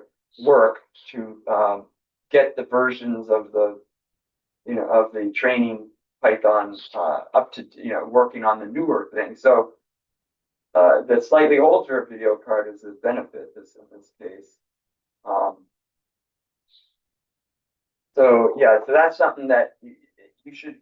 It's not hard to get over that little hiccup by using your use your AI agent to help you set it up on your Linux box, and then you can avoid the pitfall. Maybe I'll post back somewhere so that people can benefit, and of course you can ask me. I give you what I have set up. So from Precise to Porcupine to the OpenWakeWord, It's now a commercial thing, but it used to be on, Porcupine was completely locally running on my, thing. So, and I still use the speech recognition library, and this has been great. It originally, the speech recognition library, it has those back ends, right, that you could, for the main speech recognition, ASR, but it also had a hook for WakeWord. And originally this one called Snowboy, which was this really old one, which got desupported online. It required a server, third parties online resource that went dead or went dark in like 2020 or something. So I never used it. I never even could get it to work. But speech recognition supported it, and they had some code in there that I adapted to the newer ones because it already had a hook into essentially this plumbing that's talking about is the gate. So when you have the ASR system, that's the main speech recognition, you gate it with the wake word. So in other words, until the wake word is heard, the audio recording is thrown away every 10 seconds, whatever. It records something, or not even 10 seconds. It's looking for the wake word. It's recording a very little amount. And then if the wake word isn't heard, it just tosses that audio. But when the wake word is heard, that clump of audio, everything after the wake word, is sent to the ASR, which is in this case Vosk, I was telling you about. And so this speech recognition higher level library, I had to modify the wake word integration or so that to these newer systems. But going from say Porcupine to OpenWakeWord was pretty easy, and also I used the assistant because it's almost the same interface that they use across these. There's like wait for a hot word. There's an API call that's fairly easy to use. So it's really and I have my own branch of speech recognition that's checked in with this code in there. So this type of system where you've got the two the wake word plus the ASR together, gated, like I said, is now available, and I'm sharing that publicly. Any questions about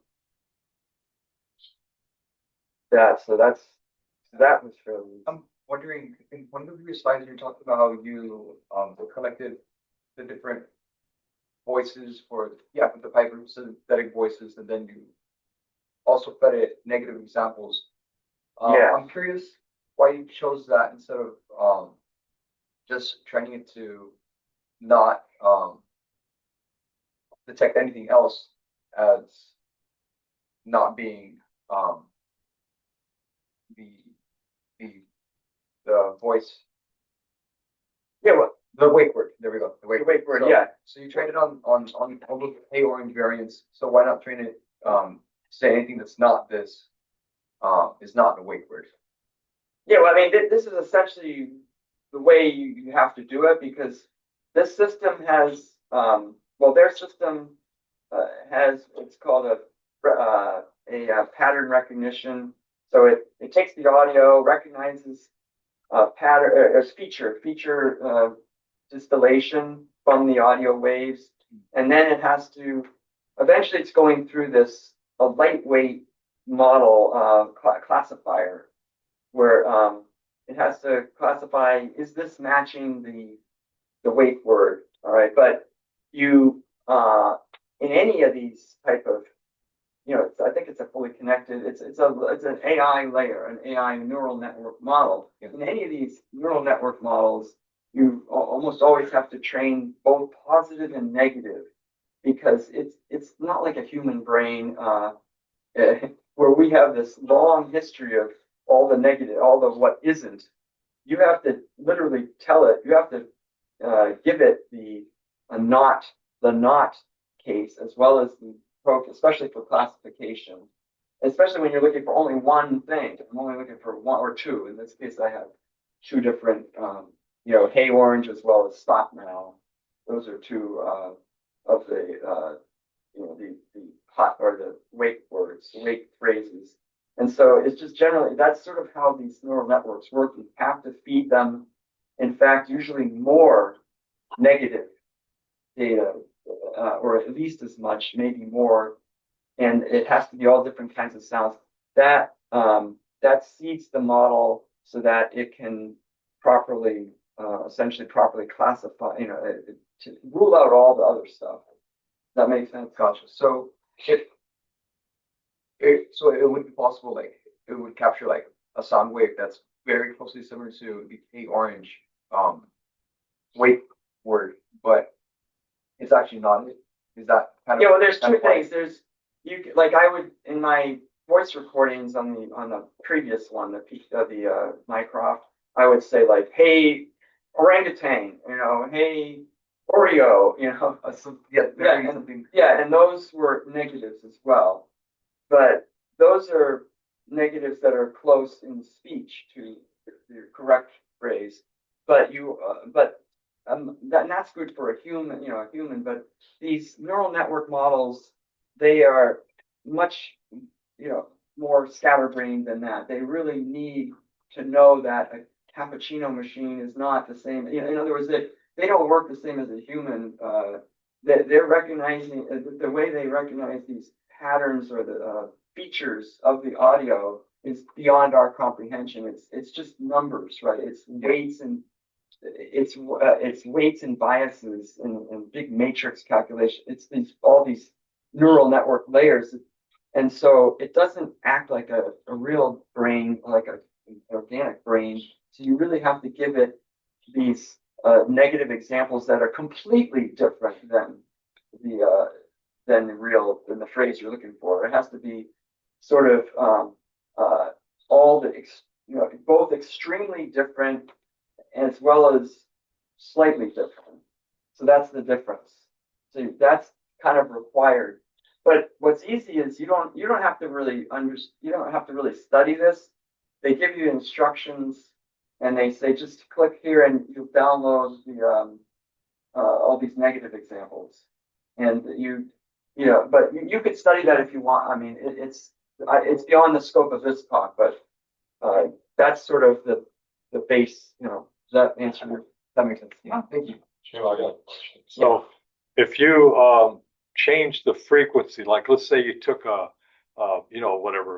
you say, hey, orange, or something to where it's either a child's voice or anyway, it's not your voice. Is it going to understand? It's looking just for the exact pronunciation of each sound. Is that what it's kind of looking at? Yeah. Well, I mean, these are this newer system, like for this newer one, the OpenWakeWord. It's pretty good because, again, we're talking about 50,000 variants with 900 voices. It's a lot better than my 400 voice of myself. So this is trained on a lot of synthetically made, although pretty high quality voices of different people and different timbres. Now it's not going to handle heavy non-English accents too well. It may or may not handle children as well.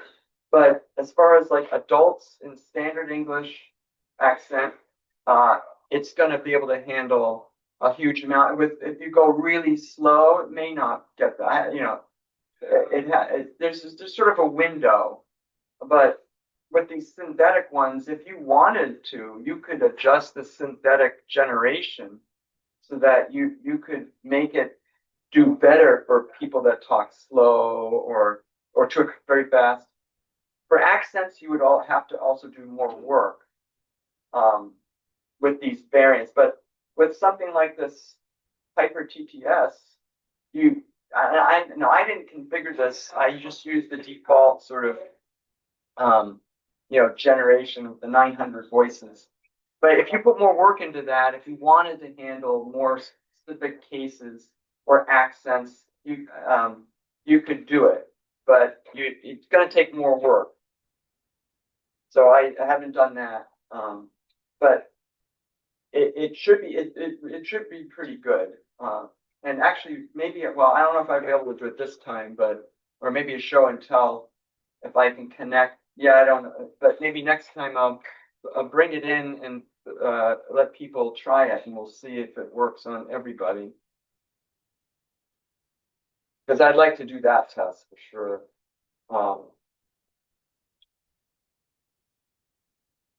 Any other questions? Yes, I am assuming that ASR, you mean automatic speech recognition, and that when you say STT, you mean speech to text? Yeah, so these are all kind of synonyms. ASR is like the general term, automatic speech recognition, and then speech to text, STT. Those are. You also have a chart up that said Piper's PTS, which I assume is text to speech. Right, so this one here, it's right there. So text speech software to train speech to text. Yeah, we just start it up and go to sleep at night, and maybe in the morning everything would work perfect. Right, and well, especially if you had if you could find someplace online, a great to go on list of words like the dictionary or something, and then just have it do the text to speech all night. And put the speaker for that next to the microphone for the speech to text. Maybe that would train the whole thing. I don't know how this works. I'm just guessing. Yeah, well, I mean, that's essentially what we're kind of doing in a way here. I mean, I'm using text to speech to generate files. Oh, you are? That's what's happening here. That 50,000 synthetic hey oranges were generated in files from 900 voices and saved on disk. Oh. And those were used to train this classifier. This what's called a classifier neural network, which is just the last stage, and it's only like said 900 kilobytes for that last part of the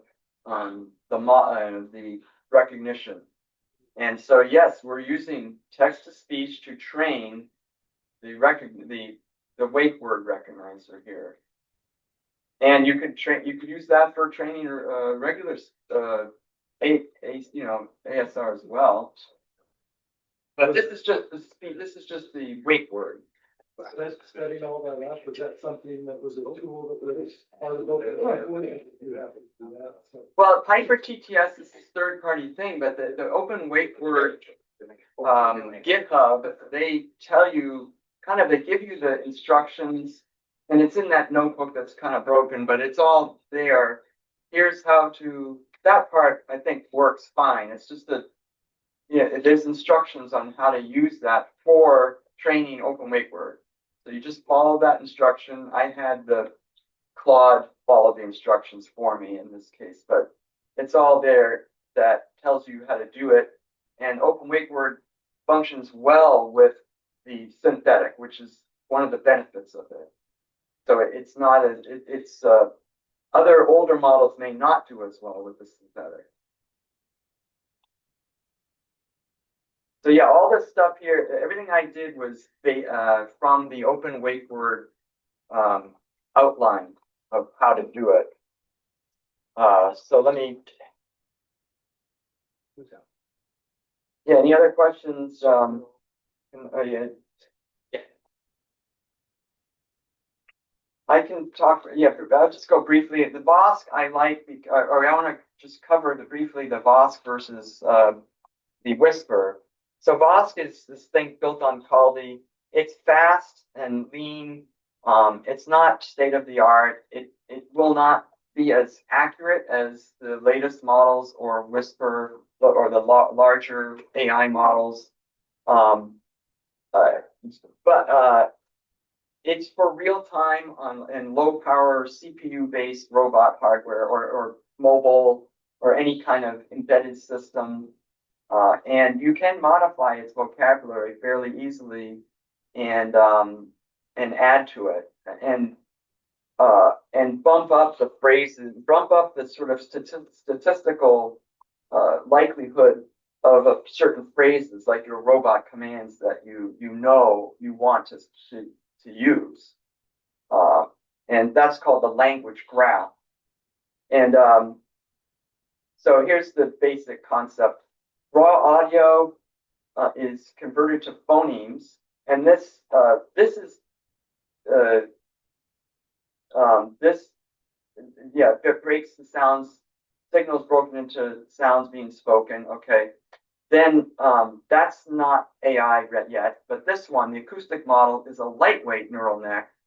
So this is a hybrid system. It's got some math processing and a little AI, but it's a light neural net that essentially matches sounds and letters to words.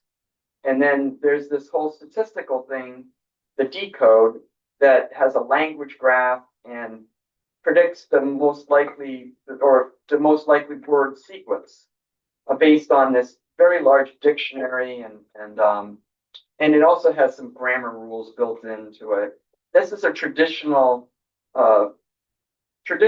state of the art from several years ago, but it's fast is the key thing. So yeah, this decoding is language plus statistics, and that's why it's faster, because it doesn't have as much AI processing, which requires a lot more matrix calculations and all that. So, less than a second to process 10-second audio buffer. It only takes 40. The whole English language is 40 megabytes, 300 megabyte in RAM at runtime, and it runs on my system, which is only 15 to 20 watts. But it's not as accurate as fully models like Whisper or Cloud, but speed and memory are dramatically better, and I can update the vocabulary. So briefly, the versus Whisper, Vosk gets sent here for the same reasons I just mentioned. Whisper, if you do have the power, it is higher raw accuracy. It's more fully AI based, but heavier compute, and it wants a GPU really. So if you do have a GPU, discrete GPU, then you have no problem using this. It takes more memory.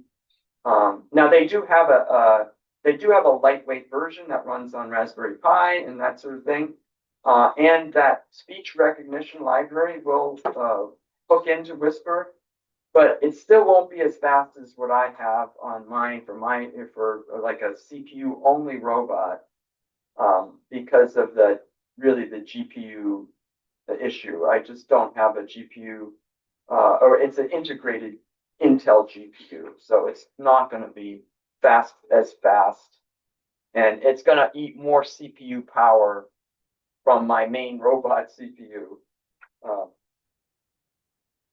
And here's a little bit about just the background of how you train one of these older systems.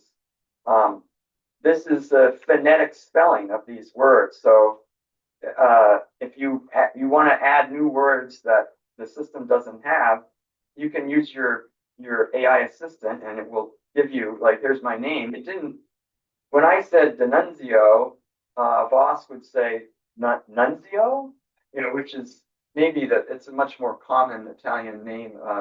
So it knew Nunzio, but it did not know D'Annunzio. So I added this in its dictionary, extra dictionary, and now I can recognize my name very easily. And I'll play a video of that.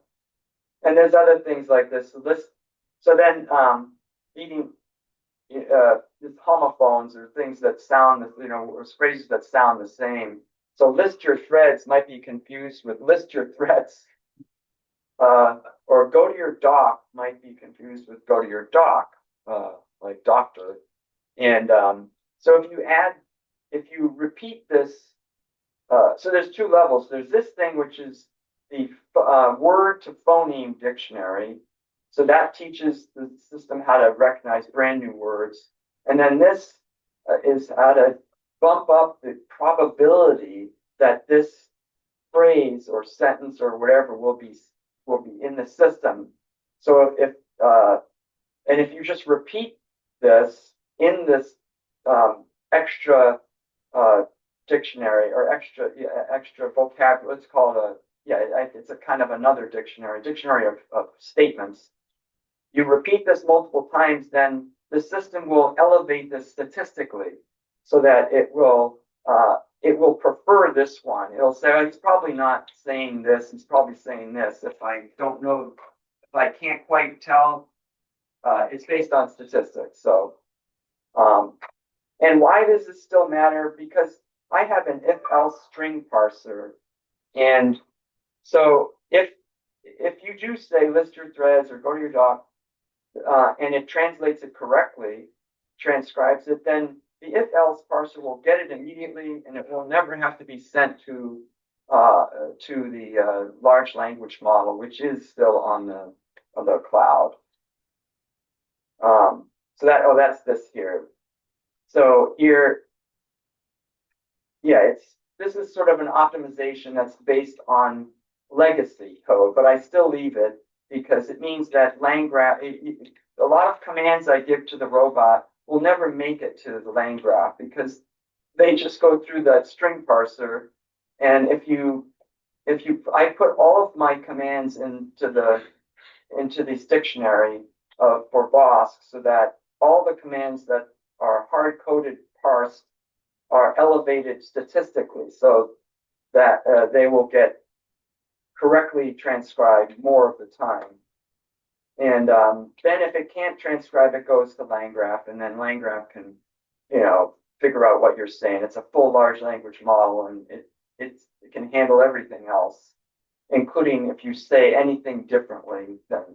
So this is the full, but this takes a little extra time. So yeah, the full pipeline, microphone, OpenWakeWord, Vosk, if-else parser, and then the LangGraph. So that's your whole system. And it's all runs in this small CPU along with all the other robot operations that are the high-level brain stuff. Yeah, so here's just some takeaways. Open source needs upkeep. Pick the model that fits the hardware, not the headlines. Small targeted customization. So I can do some modification, but the bottom line is it's simple, it's fast, and it coexists with the newer technology, which is really the LLM. And that's Vosk. Any questions about Vosk?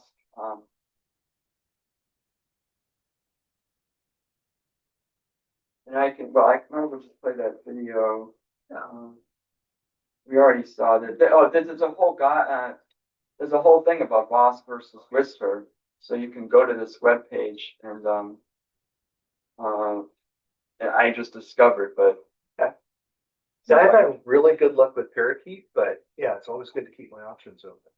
Oh, Parakeet for it's GPU accelerated though. Although it's Onyx model, so you might be able to run it on Intel. Parakeet is an ASR, full ASR. Okay, yeah. Whisper is very popular. Parakeet, is another that sounds like a good one too. Okay, here's the. Hey, Orange, give us a big wave. I'll wave my arm for you with extra enthusiasm.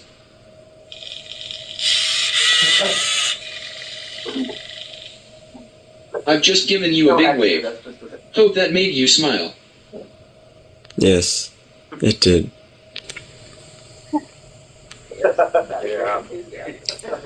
Hey, Orange, do you know who Jim D'Annunzio is? Jim D'Annunzio is my creator. He built and programmed me, Orange, mostly from off-the-shelf and 3D printed parts starting in 2020.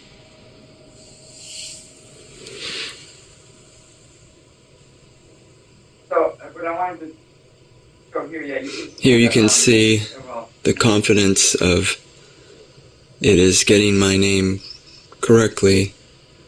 But this is the idea of, or this is the how the Vosk system rates the transcription. And because I put my name in phonetic, in the phonetic dictionary, it is able to understand it quite, better than if I did not. Here's another one. Hey, Orange, list your threads.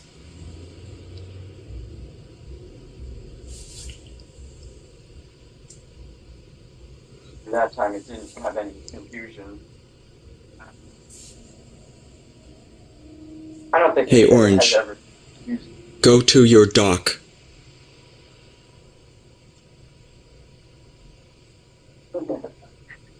That won't do anything right now. So that's kind of how.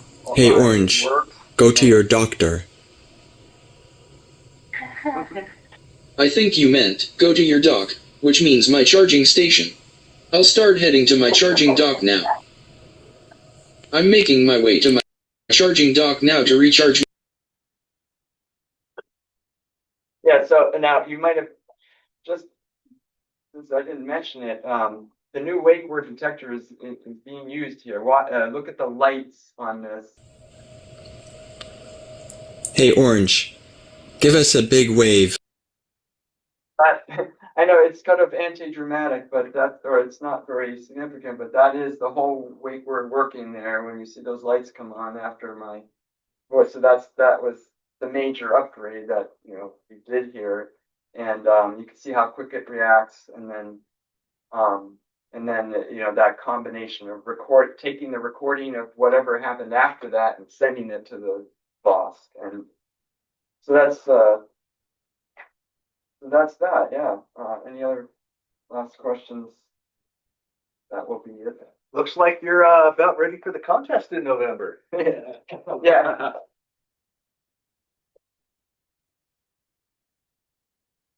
I'll be working on. I'll do a small. I'll do a show and tell of my ARM progress a little later, or the beginning of the serial getting the serial driver at least for that ARM, which was a tool, which was an educational Yahboom ARM kit, and then hacking it or pulling it off its platform and sticking it on the robot, and then buying a little board to drive it and all that. So and then cribbing their software and which was ROS2 and all this. So I'll do a little show and tell to show you where I'm at. But right now I'm at I got the driver working, which is why you see the arm moving. But it's a long ways now to getting real, arm control. So we'll hopefully get that working. Thank you, Jim. All right. So we are gonna break for lunch. Let's come back at 12:45. And again, reminder for all of those online and in person, let me know if you have a show and tell so I can add you to the list. Okay. All right, sounds good. We'll go and we'll pause the recording. Okay, that's great. Sorry, I did it. Yeah, I was just thinking. All right. Welcome back. We are going to start off with the show and tells. Oh, you were in my area? And again, reminding everybody, if you have a show and tell, please let me know so I can add you to the list. So we are going to start off with MJ.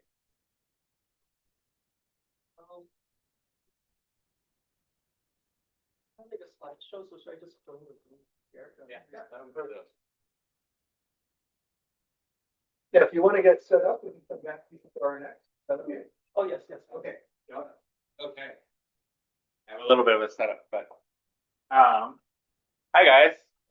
My name's Joe, whatever you guys want to call me. It's a very hard name to remember, but where is the camera? Here. All right, there we go. So I do STEM Ed. I'm a developer for STEM Ed, so like my job is to build kits that kids can get involved with from 5 to 18. And my most popular program, which Walter has encouraged me to do a lot, we met like 4 years ago, is my robot racing program where kids build a robot that attacks walls. But there's no coding involved. This is completely analog. Use L293 chips as an on and off switch to communicate with your H bridge. But you can change the variables based on just physics. So we change out what we call, they're skid plates, but we call them brake pads because it's friction. So you change out the different levels of friction based on your 3D print, which changes the characteristics on the racetrack. You can also change the angle and sensitivity of the sensor, which also changes your driving line. And we time them. So you do a time attack race, or if you're more familiar with like the World Rally Cup, we make a rally track out of cardboard from the parts we ordered. And we have this big competition to see who can make the fastest time. And then from there, we move them on by adding an Arduino in the middle so that we can start learning how to code. Because they're learning what these physical variables do to the car to change it. And it's really easy to translate into MBlock, which is a Scratch-based IDE that allows you to upload code to a robot. This is the Arduino and Raspberry Pi. So they learn that, and then the final thing I teach them is like how to use time to make an acceleration curve with their motors, and then I pass them off to their high school teachers or middle school teachers.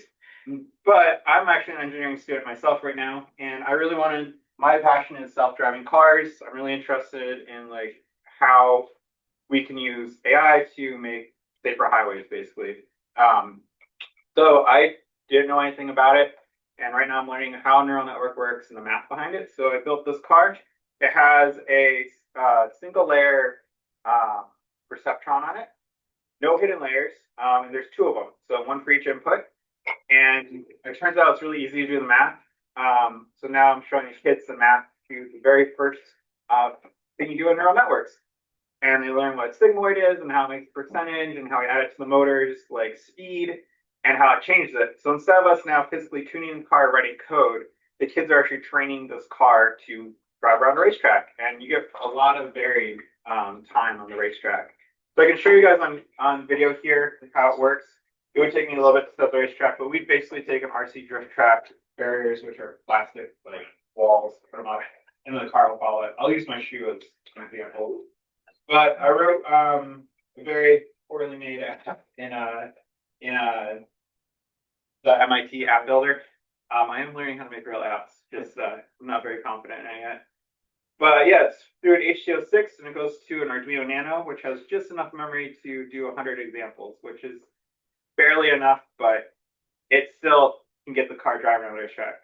So as you can see in autonomous mode, I haven't trained it yet. Does not pick up my shoe. I do have it set to stop as both sensors fire. But what we can do is we can reset it and we can put it in training mode. In training mode, what we can do is when I trigger the sensor and a button, it will be an example. And you do this 100 times. And then you can put it in autonomous mode and it'll start learning. So right now I didn't do it 100 times, but you can barely see it, but this motor's slowing down and this one's speeding up. And that's my new project. And it's on Instructables if you guys are interested in seeing my code. I did feed it to Gemini to make sure that I did the math right. Because I wrote it, and I'm like, I've never written a neural network in my life. And it did take a little bit extra time afterwards, but I managed to get it working. And yeah, we were using this, and it'll be in the Makefic there at Orange County. You guys want to check it out? I have my other robots on display. Some of my students will be there. So yeah. Any questions? Or are you making those kits too, or is that you pre-bought those somewhat? Oh, all the things are original. So they're all open source and free online. If you have a 3D printer, you're welcome to use it. I put it on Instructables right now. It's called the what's it called? It's called the Arduino Neural Network Racer. And it really is. It's used for time attack racing. So depending on how you train it, and I'll give the kids a notebook, like, you know, if you made it turn right 100 or like 50 times and straight, but not 10 times, like what did it do? And we've seen some very varied time. And the track changes as well if you crash. So it's like an actual World Rally Cup crash, you know. But yeah, everything's online for free. If you want this kit, this was built for my public library that I taught at. So this one's on a different account. It's called the Autonomous Robot Racer No Microcontroller. And there's a whole curriculum based off of it. So you have access to all my notes and how I teach it, and the scaffolding, pricing, and part list. Yeah. The one that can learn. Yeah. What are you using for the proximity detectors? Those are this close. Oh yeah, these are just the basic Arduino IR sensors that have it's a chip that turns on and off. So it's the L293. If you just look up IR sensor on Amazon, it's literally this one here. There's two kinds. There's the LM293, which is for proximity, and then there's the TCRT5000, which is for detecting lines. And the TCRT5000 points down versus up. LM3, which is a chip that's I think it's called it's TCL, right? That's yeah, I think that TCL has digital. Tompkins County Park. Yeah. Somebody else has something similar.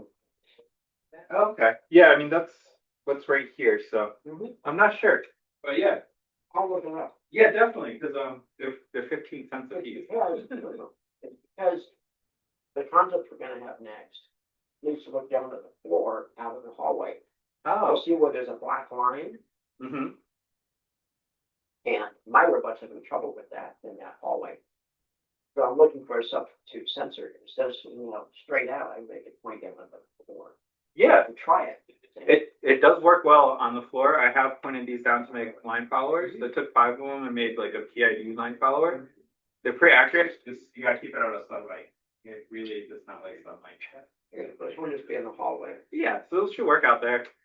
But yeah, my robot. If anyone has any suggestions on teaching neural networks, I'm all ears. And my ultimate goal of this is I'm hoping that when I graduate from my bachelor's program, I can find a job in like working with autonomous vehicles.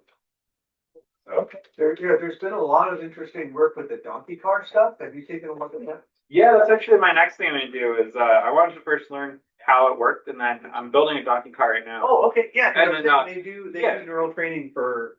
And that one is so advanced because it's all behavioral cloning and machine vision. I'm like, I don't even know how you guys got there. But Yeah, as I long know. as it's on your radar. They're doing some work that you might find useful. It seems like there's a lot of overlap. Yeah, do you guys know if there's a local one near us, or is it only San Diego? There's a guy in Yeah, Riverside. Riverside? Okay. The guy in Riverside that does that, yeah. I was a member of that the San Diego one, even though I never go there on Meetup, but yeah, I didn't know about.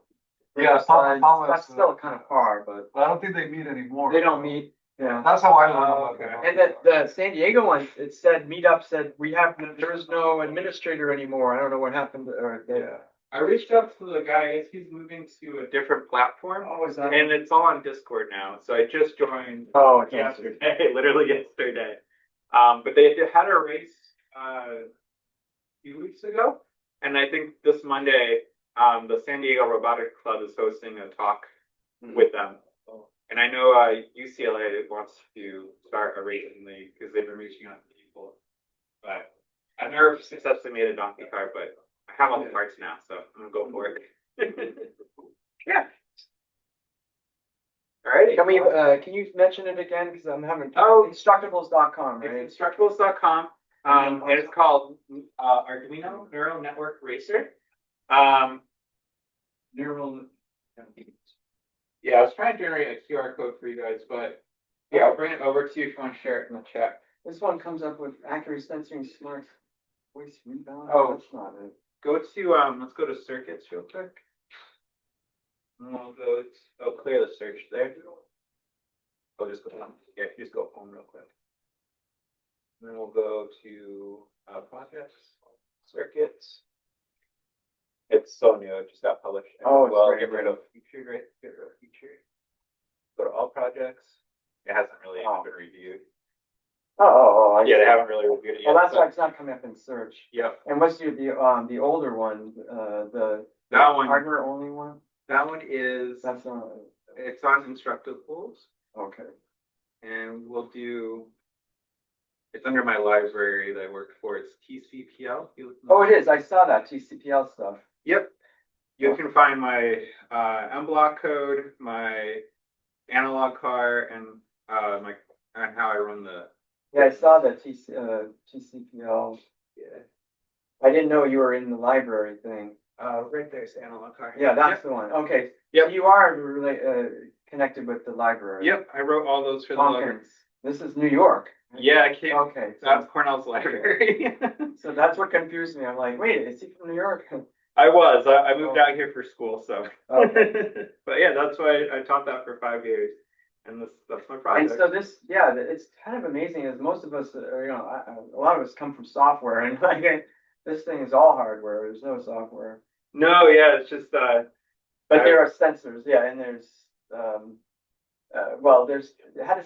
there's some so resistors. I mean, there's some obviously components that it's just to a standard motor driver you get for Arduino. Yeah, that's the motor driver. And all you have to do is send a voltage from. So this is a voltage gate. So it sends a high voltage when it detects something, which then flicks the switch to then turn off one of the motors. I see. Yeah. Yeah. So it's very basic. Right. It's on off, but this one. You said perceptron, which I haven't done anything with the very most simple models that you can do, which is nice. Yeah, it's the full. You can actually build it yourself. Yeah, hard code it. The code is in the Instructable if you guys want to look at it. I'm gonna put it on GitHub eventually, but I just invented this and I wanted to publish it to get your guys. Right. Okay, so this is good to follow up. I'll put these in the chat. Thanks, guys. But yeah, this one literally you write the perceptron math equation that does it. Right, it's like simple enough. And you don't need to. Well, and you're trained by having it go around. I mean, is that how you're? Yeah, so I put it on a stand, and then I'll put my hand, and I have it programmed so it doesn't take the learning example until I press the button. So I'll trigger the sensor, then I'll push the right button to make it turn away from it, and I'll do that 100 times in different combinations to get different results. And what I found is if you do 30 of the turns on each side and then fill the rest be going straight, because what happens is the training data, from what I can tell, floods the program to make it drive straight, and it gets very timid about driving forward. You flood it? Right? Yeah, so you have to reward it a lot to go forward, but if you reduce the amount of time to program or train the turning, it will still retain its ability to drive forward, looking confused. So you don't want to do it too much. You're saying that it's overfitting, basically. Exactly, and it gets too nervous to actually drive, and they have to reward it. Oh, then it won't ever go straight. It'll just get too nervous. Yeah, the motors will literally just shake because it's not sending PWM anymore. It's like it can't decide. It thinks I'm going to hit something no matter where I go. Exactly. So that's why I added a reward and punishment button. So like the reward is only and punishment's only for going straight. So like if it's going too fast, like I've trained it once where it put the PWM to max 255 and the car drove straight through the wall. So I just hit the punish button. I have a program to stop the car.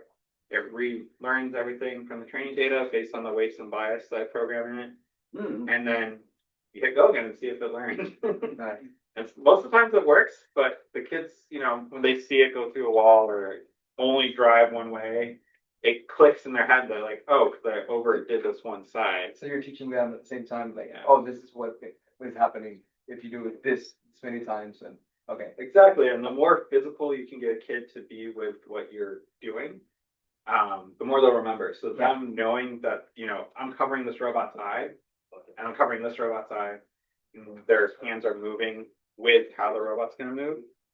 Being, having that physicality and play really helps them retain what they're learning. And that's why this card so far has worked to teach kids coding. I've done a kid all the way up to they learn belts, they learn, how to call time, use time, and time out their loops instead of using delay, stuff like that. So, have you heard of robot mouse racing? What's up? Have you heard of robot mouse racing? Yeah, the ones that solve the mazes really fast, right? Yeah. And then they have one where you use neural networks and a black and white line, right, with different parts of the track to tell us. I haven't seen that part, but just the idea of like the mice racing around seems very in line with what you're doing with this. Yeah, I started working with a high school, before I moved here, I was working with a high school science teacher, and we were trying to develop a simple micro mouse where it was like maybe 8 different turns you'd have to make to get there, versus, giant maze like they have. But at that point, our funding had been reduced, so we had to put it on. But yeah, I've always wanted to learn how to solve a maze with a robot, especially because like they use these sensors. There's just 4 or 6 of them, and then I'm not sure what the algorithm is to solve it. Yeah, so the algorithm depends, but usually it's a breadth first search. So like if you look up search algorithms, Okay. That's how you would probably get into that part of it. Because like you have like sort algorithms that do breadth first, so basically just at every turn it'll go to M1 and come back and it'll expand out, and then there's like there's a Veritasium video, if you know. I know Veritasium. I love that channel. Got a video about the micro mouse. Okay. That talks about a couple of the major kind of milestones in its development from like the 80s or whatever to now. And one of the big ones was like how they adapted their search algorithm to like look while they're finding the entrance, but then or finding the endpoint, but then like when you go back, that's another chance to try to optimize. Oh, interesting. Okay. I'm gonna look that up because I've always wanted to build one of those robots. They're so fast. Yes, they're so fast, and I know some of them like have to use like actual like racing drone motors to suck it down to the ground so it doesn't go flying off. Yeah. Saying crossover from like F1 racing. Exactly. Yeah, as soon as I tell kids we're gonna make robot F1 cars, that's usually what they're like immediately attention. Like, just like, I tell them they get to keep it, and then like, oh. Where are you teaching at? I'm so I have a non-for-profit. When you met me, I worked for the library as an educator. Now I'm working as an IT specialist in Monrovia, California. Oh. And my the guy who owns the company wanted to start a non-for-profit. So part of my IT specialist job is I also take time to teach youth in the community. So it's right in Monrovia. We're Tech Rockstars, Inc. And then we have a classroom called Tech Rockstar Academy. The guy who opened it was a rock star, so I saw that. But yeah, if anyone is interested, I do have some cards. We're always looking for people to come in and volunteer and talk. And the kids too, like, doesn't matter where I've had an entomologist, I've had an IT, a phone IT or help desk guy come in, and the kids, and if they can pick your brain, they'll love you to do it. So. There's one suggestion I have for you on that. In the same kind of venue or the same sort of line of training or of robot of beginner level intelligence, Rodney Brooks, the famous Rodney Brooks, had the subsumption architecture, but more specifically the make a robot learn with the Q table. This is demonstrated like every month by the Homebrew Robotics. The point you probably everybody talked about it for like 10 years. 10 years, but the Q table is a lookup chart and Q table. Okay. Yeah, just look up Q table, Rodney Brooks, and this was in the 1980s, a book from the 80s. So it's like if the robot is close to a wall, it checks its table and it says turn left might have a score of 50, turn right have a score of 100. Robot picks, and then it learns as it has bumpers and the sensors, and so it will just go randomly and bump in and start adjusting the scores. So it actually learns from random movements to go forward and backward. That is demo every month on the Homebrew Robotics. Yeah. Also, I've never heard of this. But this is good for beginners, especially. Even people who go directly to the more advanced stuff can come back and say, "Oh, I never understood that. I never knew that." Rodney Brooks started iRobot with some MIT students. Right. The guy who started iRobot, the company. His first iRobot learned how to do that too through like fun sensors, right? Yeah. That's although cool. he went more advanced, obviously. Yeah. Now they map and. Look at Mark Tilden also. Mark Tilden. Yeah. He does the neural networks without microcontrollers. Is he the one who made the big full circuit board on his desk that controlled an RC car? That was no. It looks like little bugs that kind of survive on their own. Oh, that's cool. Yeah, it's pretty cool. Very much. I remember Beam Robotics is how I got robotics. That's the guy who started it. Oh, he's the guy who started it. Yeah. I built his sumo robot when I was a kid, where it had the capacitor, and the switch would go off the edge of the stadium, and it would charge on the motors, so it would do a 360 and come back on. Yeah. But look up his theories; they're kind of interesting. Oh, he did the. It's like a different Cool. Rodney, Yeah, right? he did all those Robo Sapiens I poets. had no idea. I have this book at home. Yeah. That's so We're cool. old school. We've been at it for 40 years. I remember checking this book out when I was like 5. Yeah. This is These awesome, things guys. go way back. Yeah, they go way back. But Yeah, yeah, late 80s. That's when the robot kits were like cool. Yeah, exactly. Exactly. Well, thank you guys so much. I'm gonna look into that. Post. All right, thank you.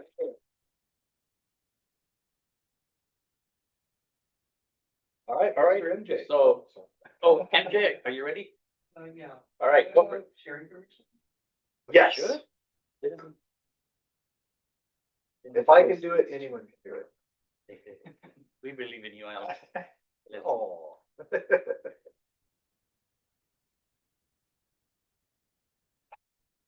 Okay, just, it's been such a long time to say this group fun.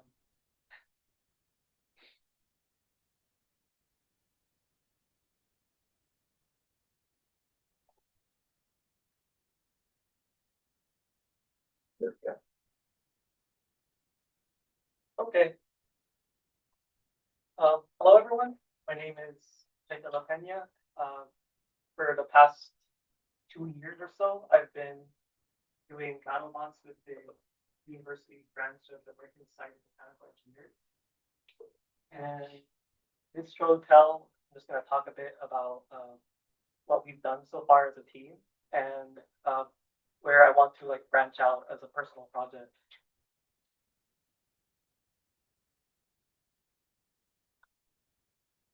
So up on screen, we have the 2 robots that we have been working on. The one on the left is our plastic hand weight, which is, it's a 1-pound robot, pretty small.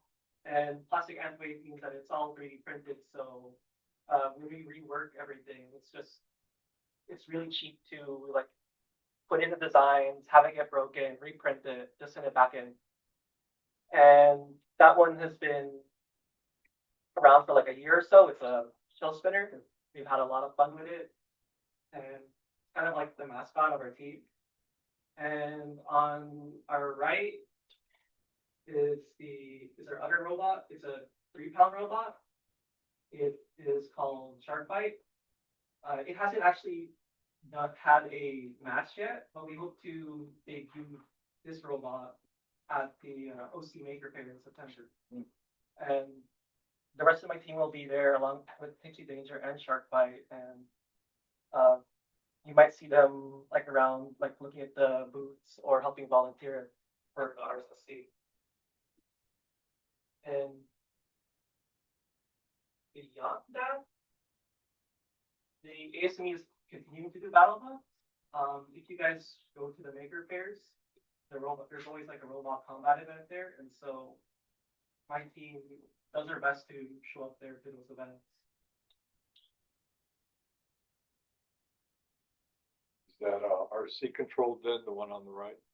Yes, both of them are all RC controlled.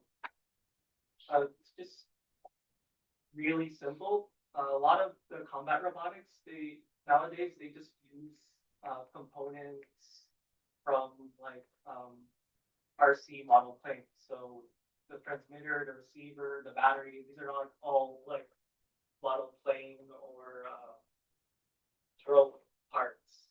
Of course, with some vendors like adapting them for BattleBot specifically, like targeting or certain features. Is Professor Mason still managing the battles? Professor From Mount Sac? Wait, Professor Milton from up in Washington? No, from Mount Yep. Sac here. Oh, different one. Yeah, he's the one who does the events at the maker fairs. All right. I haven't actually been able to meet with too much of the people from the Maker Fair because usually we've had technical issues when we tried to make it to those events.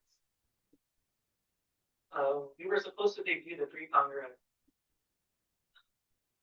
the Carnage at the Cube with the Science Center, and we would have met more people there, but so far we've only competed with alongside the university like leagues because there's a bunch of mechanical ASME branches and dedicated combat robotics clubs that host events on the university circuit. I will say that league is tougher than the maker fairs because the people who compete at the university level, some of them are master's students, and they are also like the offshoots of teams from like the BattleBots TV show, the Super Heavyweights, or they're offshoots, or not even offshoots, they're just NHRL like champions who just like, oh yeah, this is my off season, so bring my robot. Yeah, and I competed for like 12 years in BattleBots all over the world, but I managed a couple of teams on campus, and we competed with heavyweights, many states. We actually beat MIT and University of Florida. But I can tell you that a lot of it is a matter of luck. Because some of these big, fancy, robust $30,000 machines, one little wire will pop out of whatever, however they wired it, and the whole thing will just stop it. That's the entire battle. So, a lot of it is luck. A lot of it is just hardening, like I said, how you opponents, and skill in driving it. So, but it's fun. It's you learn a lot, by the way. All the students, I have two teams of students. They all, when they graduated, when they went through the interviews, on their resume they would put, I competed in BattleBots. I helped build this machine, and they would immediately get hired. They got hired by SpaceX, APL, all these companies because they knew what they learned from building these things. It's a lot of stuff involved in that. It looks simple and all that, but quite a lot to learn, from electronics to power systems to radio to the mechanical, the design, the materials, the budgets. All these things are a great learning tool. It's fun, a lot of fun. Good job, yeah. Good. Yeah. Thank you, Professor. So right now we have the two teams, and over the course of the next school year, we're hoping to field another two teams. And we really want to go up, like promote in weight class to a 12-pounder robot, the hobbyists. That one is still really in the works, but I've been 2 years at this.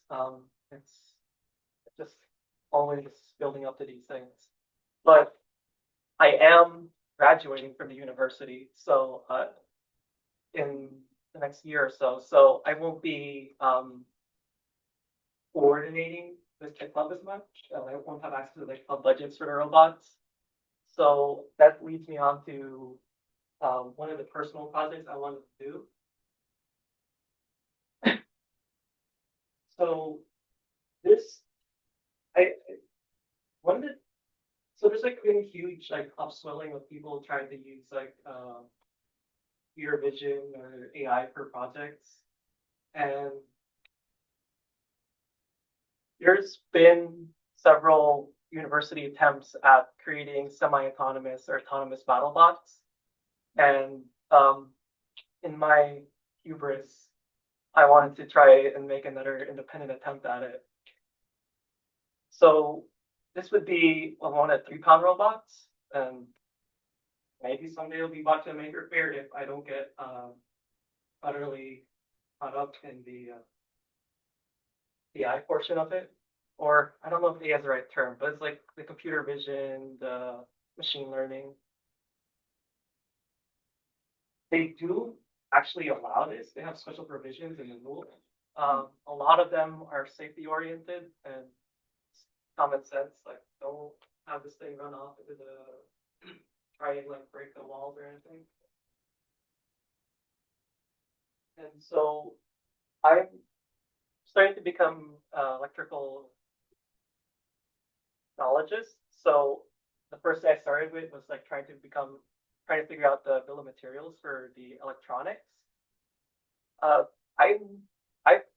like reassembled, designed like a lot of the battle bots with the conventional like RC control. But with the in order to mount a camera, you require like actual processing power on board. And so this is like the entire left side is where it's a little bit more fuzzy for me. And the Uno Q right there, it's one of the it's like a strange device because it's a single board computer on the form factor of an Arduino. And Arduino is all I know at this point, but it's definitely a new platform. And so that is the basic layout of it.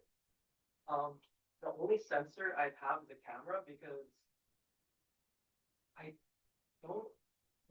I'm trying to keep it as simple as possible, or like to see what is possible with the camera or not. Because otherwise, if I start trying to integrate more and more sensors, then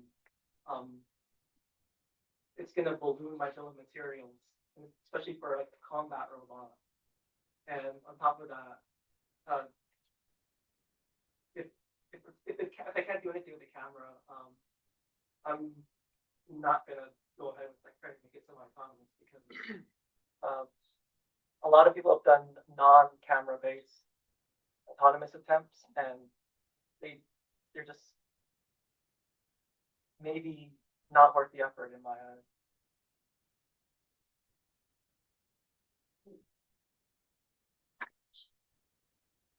And so I bought one and saw a demo at the remember used to go to the Arduino Raspberry Pi meeting in Costa Mesa, and they're really cool because it's got a they did a demo showing you can both do Arduino control, microcontroller level stuff, and a whole Linux operating system running on a separate chip. And it had a whole new interface. It's got a little screen on it, a little low res screen. So that's the big thing. It had much higher level capabilities in the Linux part, and then the microcontroller is still there, so it can do. It still have GPIO pins? Yeah. So the microcontroller is still there too. So it's like a hybrid system. But they must communicate with each other. And you can communicate. They do communicate. There's a few different options for that. So then you can like make a little web page or something, and then control your right from that one board, and control servos.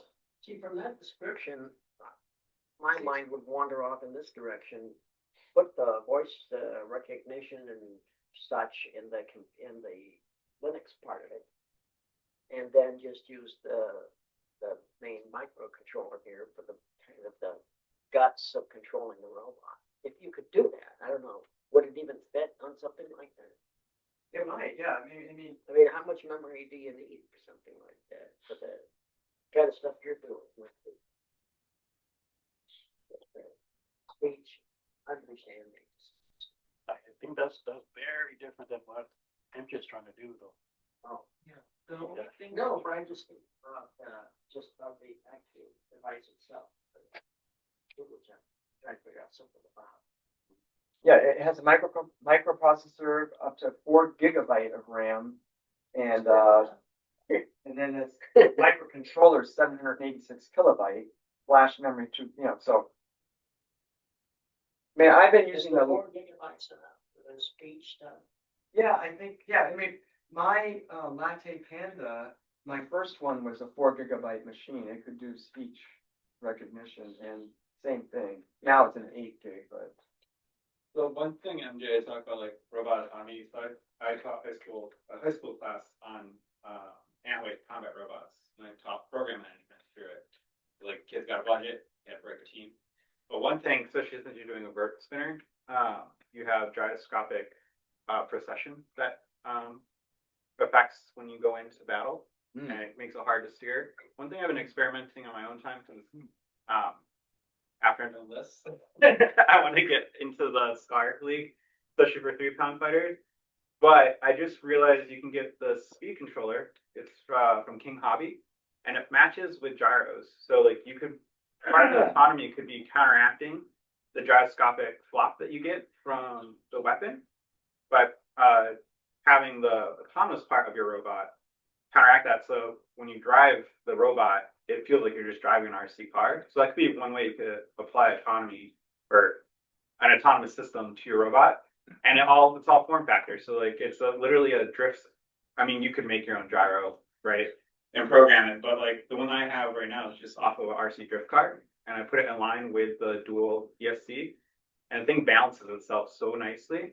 I mean, you do have to like, the issue is if you get hit, the pin or the pot moves. But part of me with you with smart camera is like, you know, the thing detects like wobble or something, or if you put IMU in there and it detects wobble, you could counteract it, and then you'd have like the most stable vert spinner, and you can make, you know, on the dime turns without slowing the weapon down because you can have it counteract.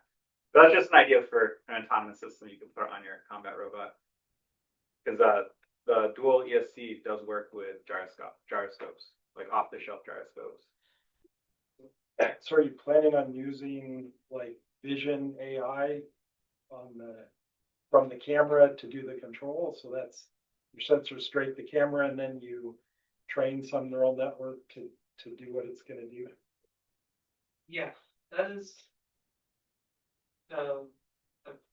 basically the goal for it.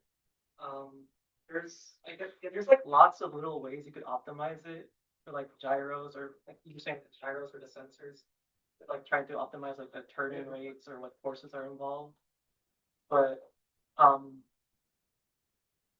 object detection tracking is just the step one for this project. The one question I'd have is that does the Uno Q have the power to do the image processing fast enough to train the robot? That is, yeah, that's one of the things I don't quite know.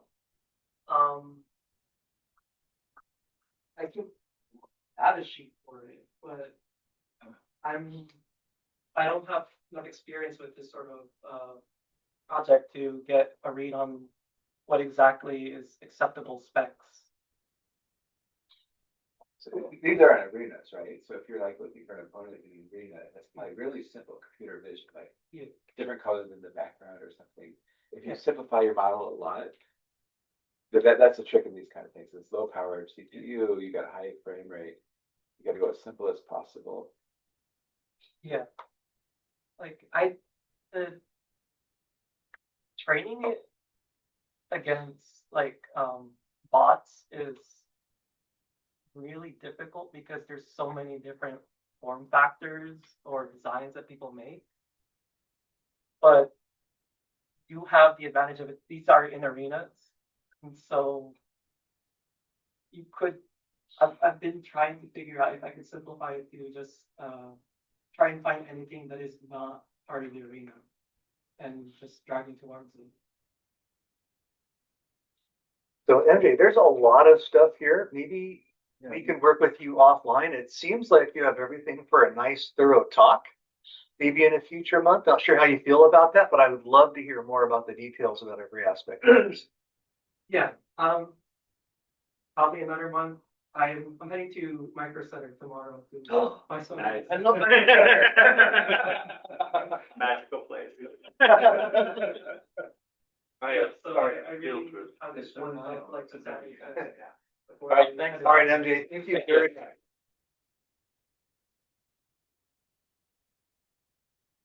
All right, so next I have Sheylene. Do you want to, I know we talked earlier during lunch.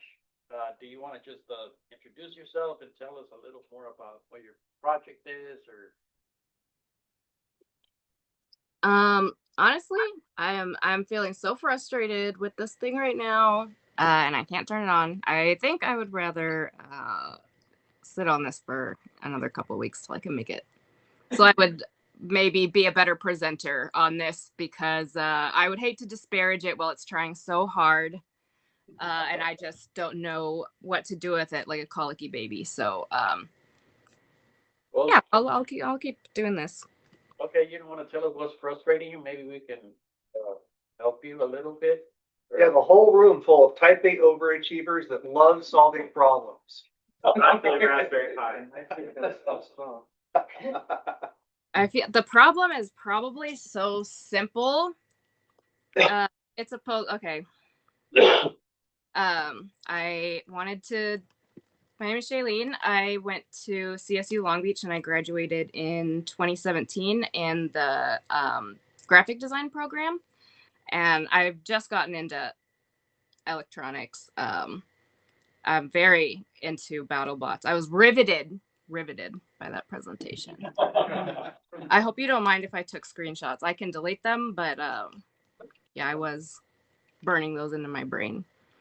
So I have a Raspberry Pi that I have managed to turn on, and it has the OS being read by a micro SD reader.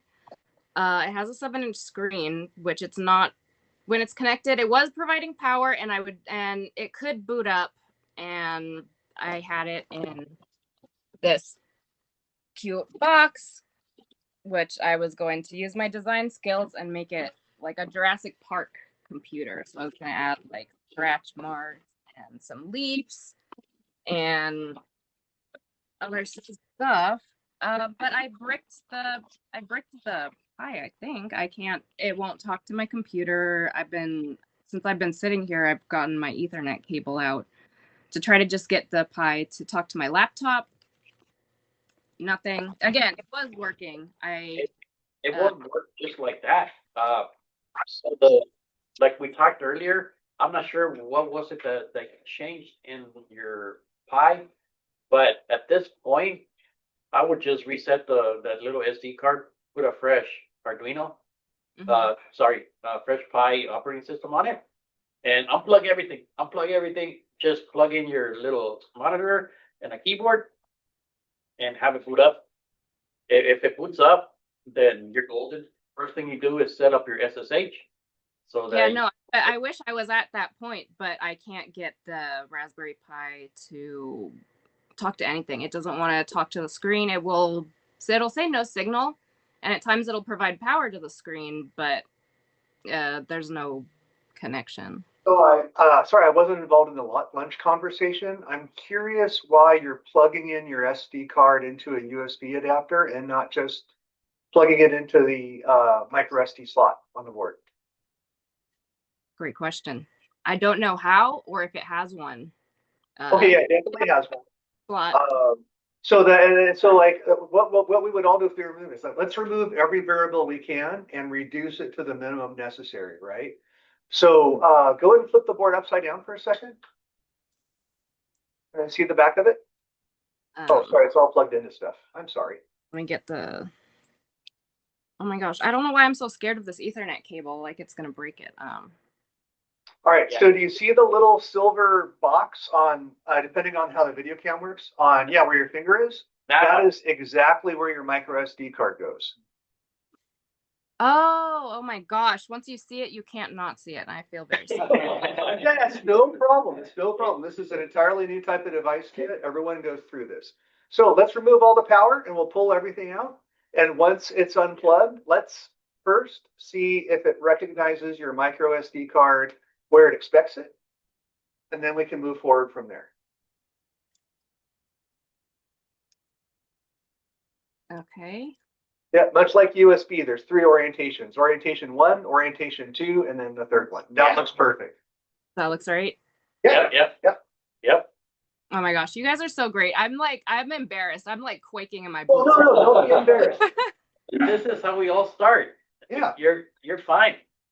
There's no judgment here. We're excited to getting your hands dirty with hardware. Like, you're one of us, so we're excited. Thank you so much. I don't stop. I still am stomping up. This is not a cult.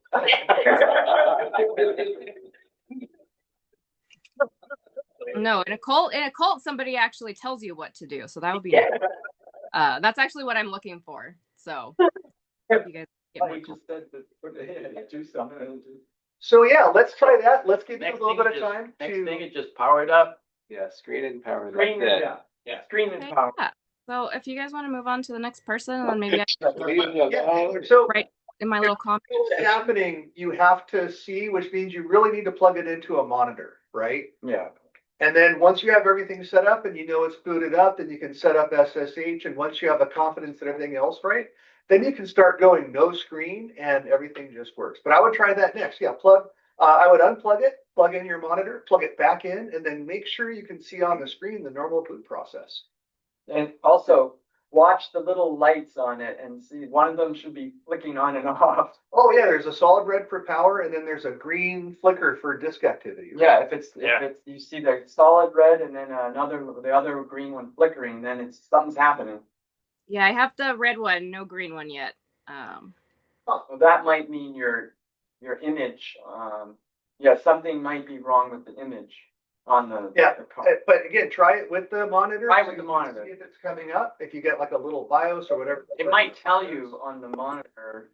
Okay, rewriting the SD card that I can do. So.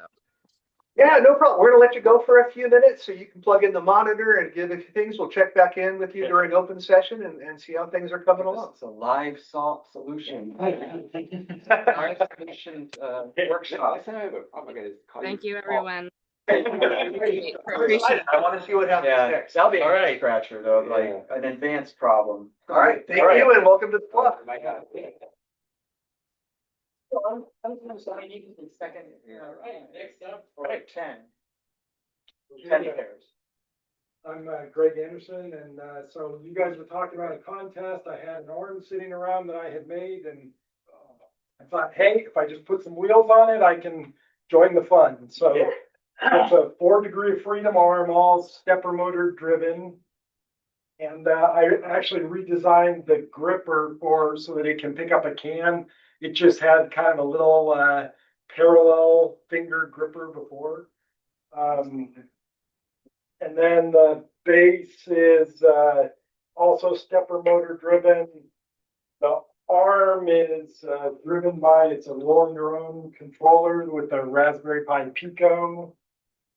And the stepper motors on the wheels are driven by, it's just the CPU card from extra parts from a 3D printer that I bought the parts from a defunct printer. And then a lot of it's stuff I had laying around, Vex. And people are familiar with Vex, you'll recognize the wheels and the frame. Yeah. So I just used a bunch of pieces that I had lying around to do it. And I mounted a camera and I used the Vex Robotics servo. You can't see it here, but to control the tilt of the camera. And it's a Raspberry Pi 5 that I'm using to drive. So it doesn't have a lot of power. I was debating about getting like a Jetson Orin Nano or something so that I could do some real visual processing. Right now I'm just doing old school for it. And I brought it so I could test it. Like I actually ran it at home and picked up all the cans, put them in. I've got an actual garbage can over here.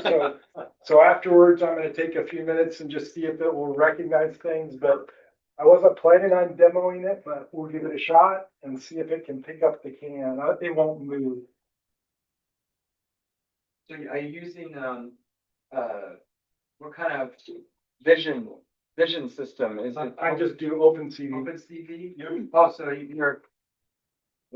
your hand, you're looking for a color. It's actually looking. Oh, okay, yeah, you got a color. How many cameras? Just one camera? Just one camera.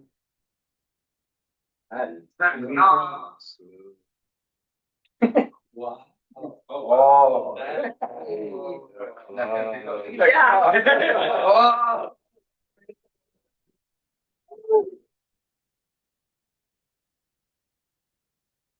But knows all. And then like when it's actually God, so the programming, it's a bunch of skills and then it just ties them together. So it does that and then it will do that and it will go look for the garbage can. And I've got on the garbage can so I've got the 3 colors of the cans and then I used a pattern on the garbage cans so you can find them. Okay, but in that proper can, I've seen People usually go like an inch high or something, so that's. Or just a strip of tape. Are you using like inverse kinematics and stuff to go to a point? I mean, Yes. so you have your own solver, like a Yeah, literal it's actual a Yeah. geometric solver, or I mean a literal solver, not a numerical prediction or whatever numerical. Yeah, for this very simple arm, the kinematics are, Close yeah. solution. Yep. You can write down the equation. Yeah. Just calculate. Okay, good. Yeah, because it's No extra degrees of freedom to. yeah.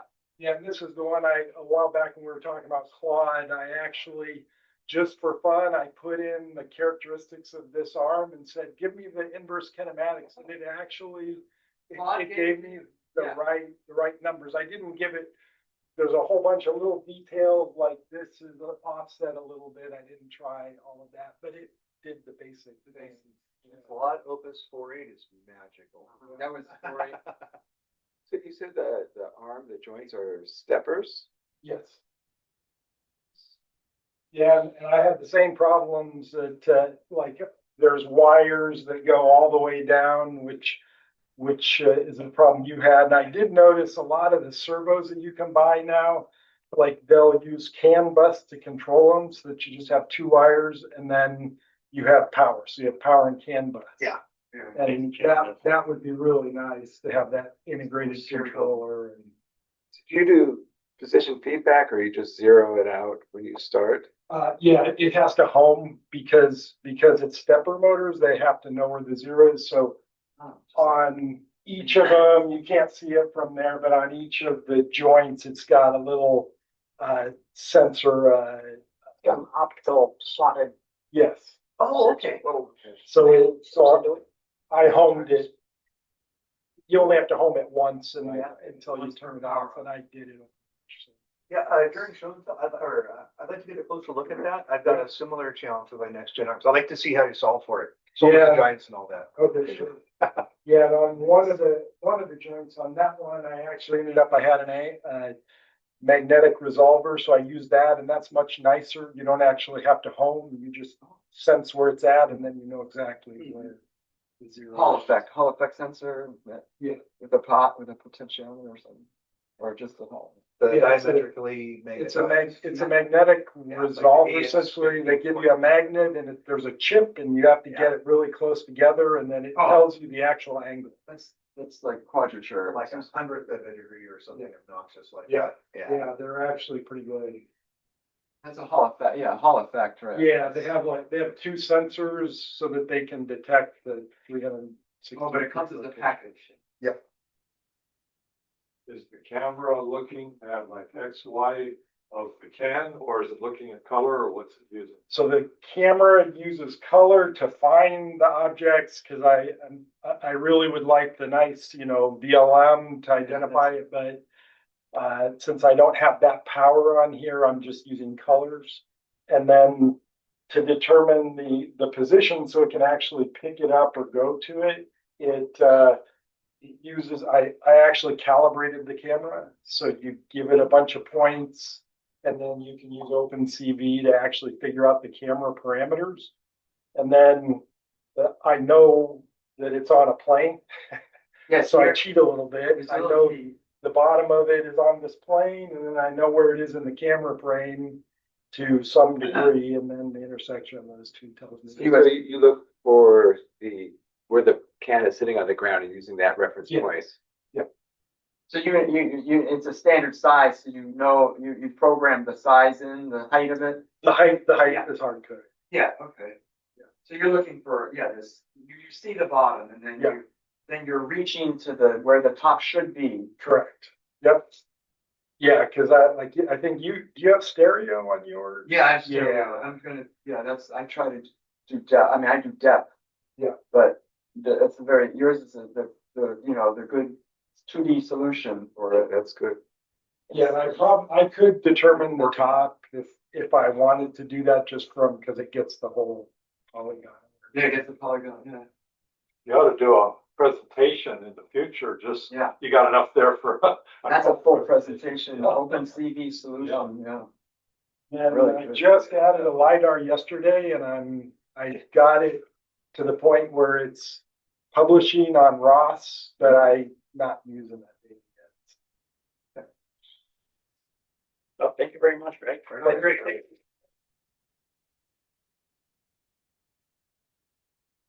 Alan, you're up. All right, I got two things. One's a little bit boring for probably almost everyone, but I want to make sure that you're aware. And then there is the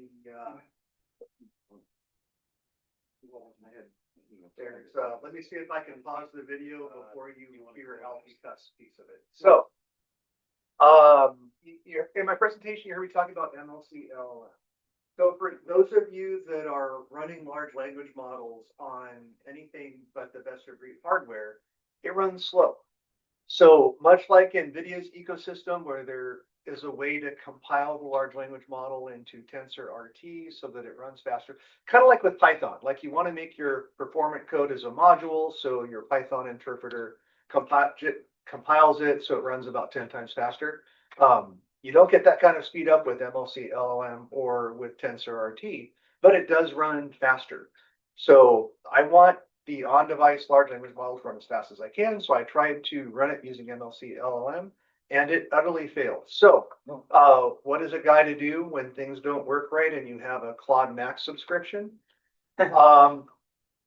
You sit Claude on the source code base for approximately 3 days to add in all the missing pieces and to optimize all of the submodules and code paths so that it runs as fast as it can. Yeah, no joke. So my target model was the Qwen 3.6, 35B, A3B. That means only 3B active, so it's fast. This is the one I was complaining about that takes up like 42 gigs on my device. But it ran so slow by default on MLC is not worth mentioning.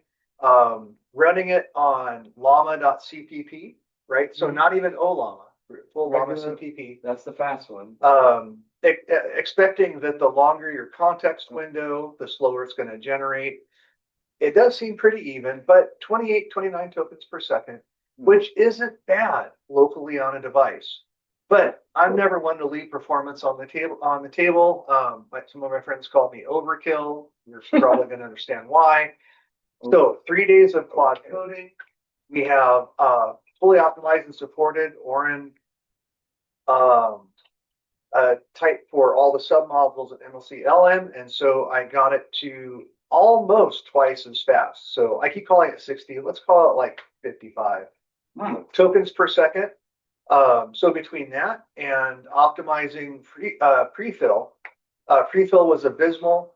By the time I was done, I was filling about 33% faster. So that's when you're providing context to the model before you're asking it to churn out tokens. So I provided a summary. I submitted all this upstream as a proof of concept to them in case anyone wants to look at it. And one of the first comments back was, where's the rest of the code? So I have a local GitHub with all of my MLC LLM changes. But over the course of the 3-day coding fest, Claude also submitted changes to specific checkpoints in 4 other sub projects. And they're checked in somewhere. I just don't know how that works. So, right, like you have all these imported submodules at specific checkpoints. So now I need to check because it submitted commits somewhere. I don't know where they are. So I want to figure out how that works so I can let them know to be like, hey, I'm just making this up. This actually works. So that someone who actually cares about this project can check the work and maybe take advantage of it. So a small tangent before we get to the fun part of the video. Like, oh, Alan, you're using Claude code. You're cheating. You're not learning anything. I'll be honest to you. I don't care how MLC LLM works. Like, no, this is not the focus of that. So focus of what I'm doing. So I have no qualms about leveraging every available tool to move forward, to check this off my list and get back to the work of making Alfie awesome. But there is not a chance in Hades I understand even 10% of the stuff in MLC LLM and the submodules to do this myself. So pre-2024, you're relying on open source developers to listen to your case and work on your behalf. And this was not easy. Like, and it was 3 days not of waiting for me to feed back. I'm not saying it worked overnight, but just churning away 3 solid 18-hour, whatever, 12, 8-hour days. And it came up with and not only did it right, but it works. It's a lot faster. And, you know, the proof is in the pudding. Can it hold a conversation? And the answer is yes, it passes all the tests.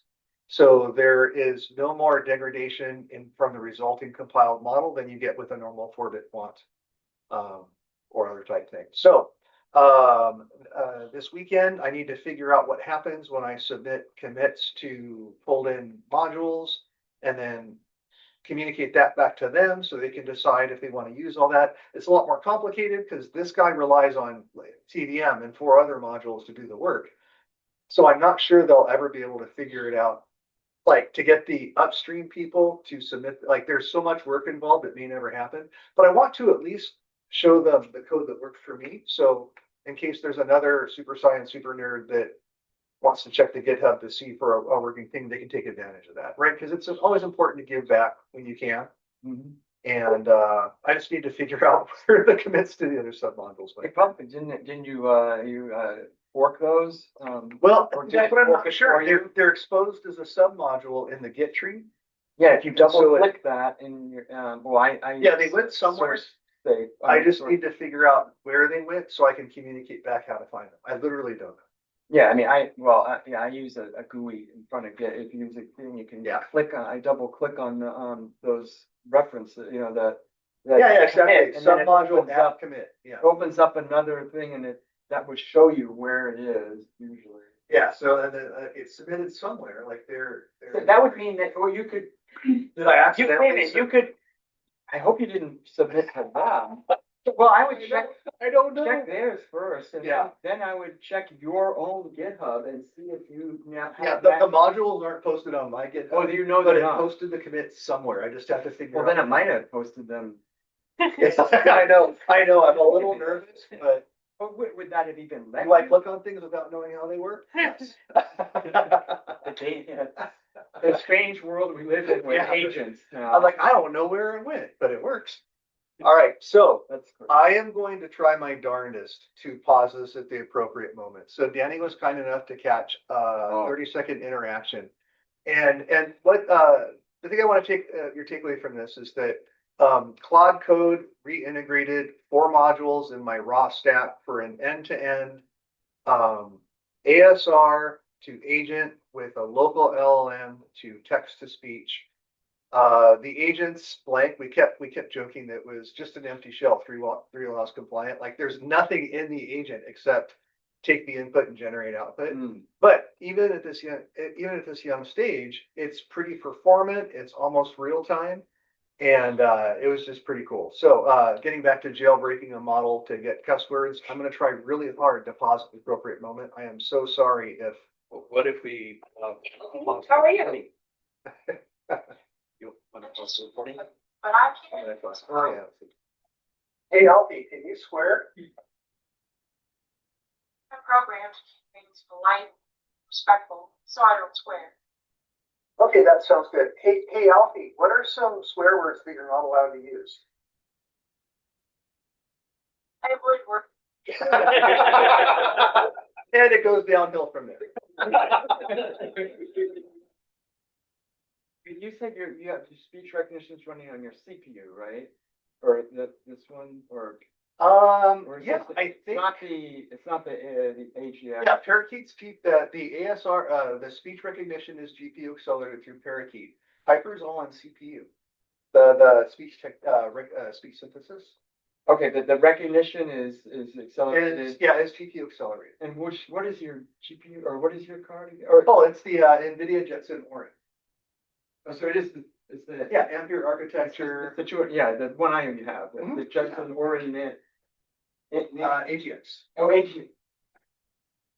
Not the big. So you have both. And you have just that one. Yeah.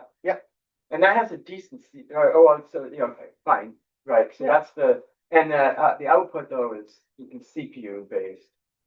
Yeah, there was no benefit to GPU accelerating the fiber. But it's still running on that GPU. That's It's all CPU. running on device, yeah. That, And it was quick. Like there's a little bit of wait as you wait for generating tokens. As I implement the full agent and optimize it, I can start splitting out the text to speech by sentence to reduce it even further.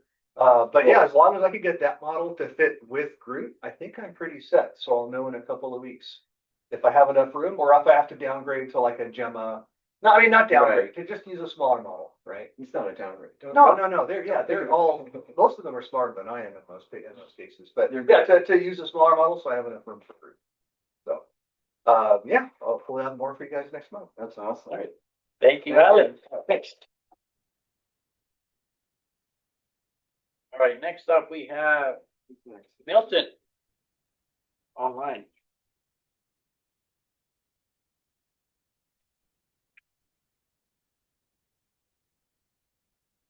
Milton, I see you're muted.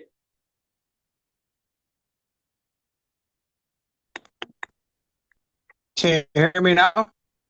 There you are. Yes, Hello. Yep, we hear you. How you guys doing? Thank you for having me. So I don't make robots that move. It's still art that I make. Oh, yeah. So these pieces are from VCRs, which is hard to find nowadays. I put googly eyes on them. So these three are racing, and I just find other parts.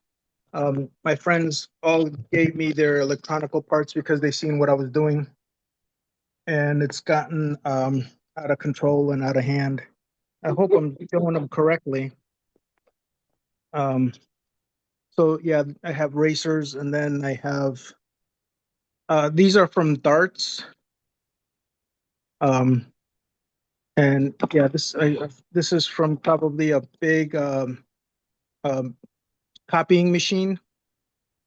And yeah, I just the googly eyes really give it flair. And then I started making some bigger ones, which is carburetors from, I believe it's the thing that pushes the air for the gardeners.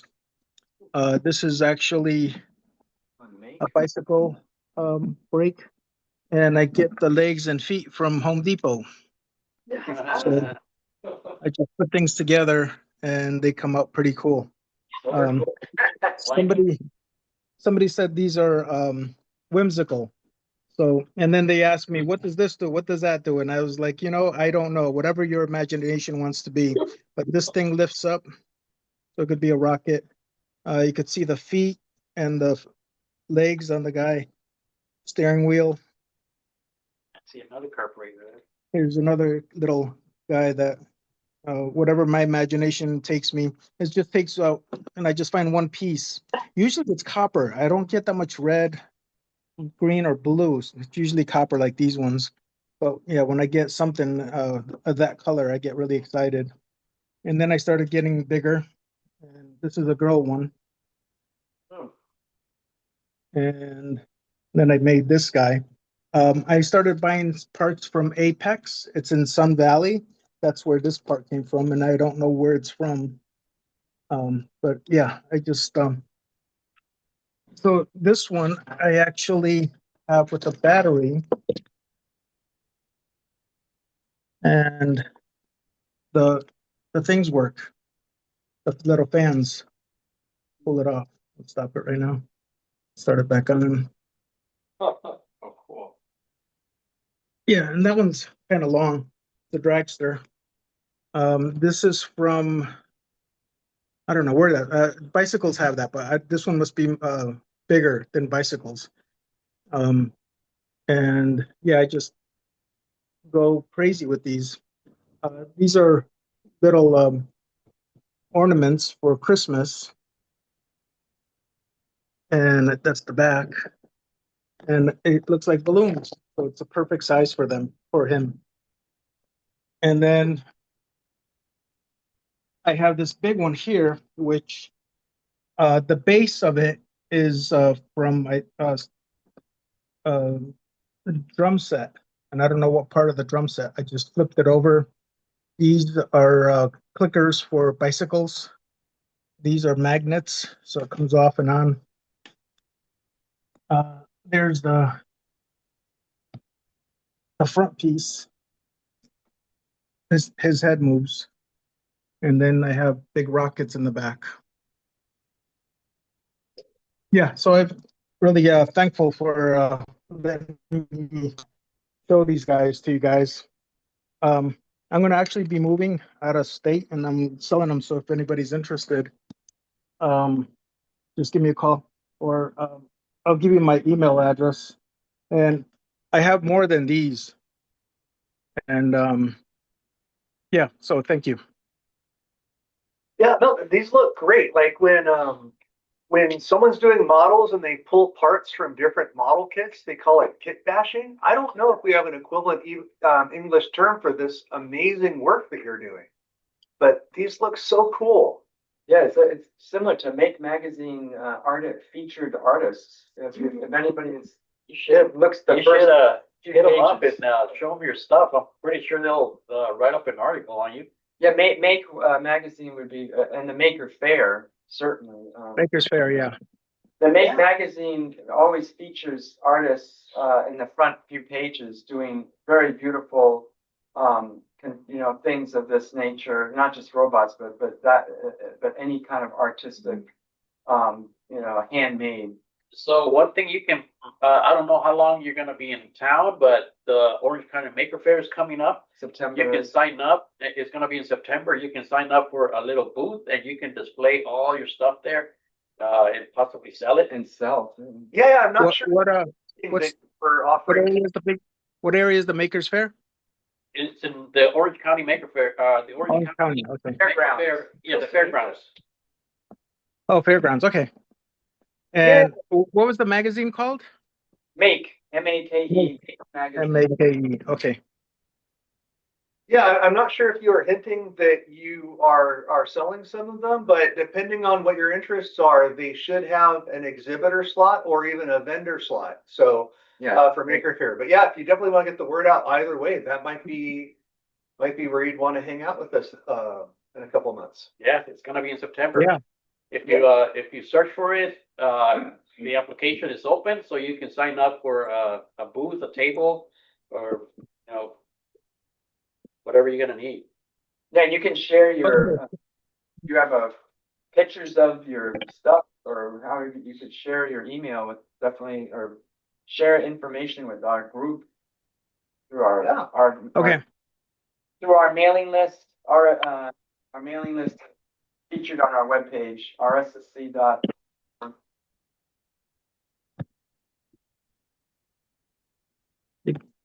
You guys broke up. Oh, thank you very much, Milton. Yeah, Milton, Yeah, great. Thank you. Thank you for sharing. Yeah, thank you.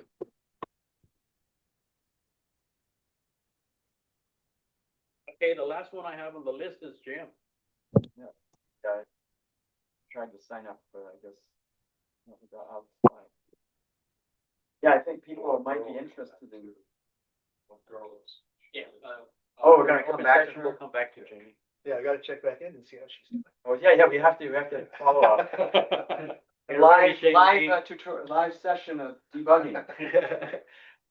So I wanted to talk about my, or I'll try to be brief here, but my ARM addition to Big Orange is ongoing, and you saw the first movement of it. It is from a product from Yahboom called DOFBot. It's been around for several years. This is, and there's different incantations of it. The one I have was from a Judson Nano, 4 gigabyte, the old Nano from 6-7 years ago, and it uses intelligent serial bus servos. It's 5 degrees of freedom with a 6th servo functioning as the claw gripper, so this thing is old. It runs Linux 1804 or Ubuntu, old Ubuntu. I wanted to just pry this apart and put it on my robot.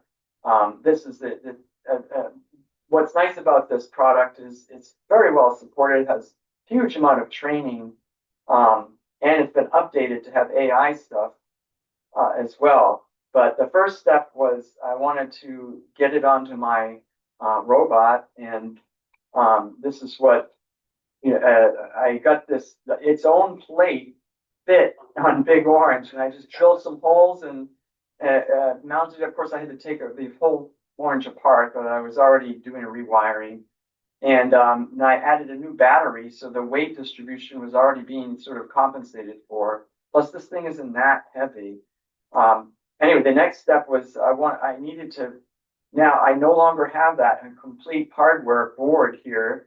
I'm going to drive it with my own, and it's going to be a Jetson Orin Nano now, running new operating system or newer version of Linux and all that. So I found the.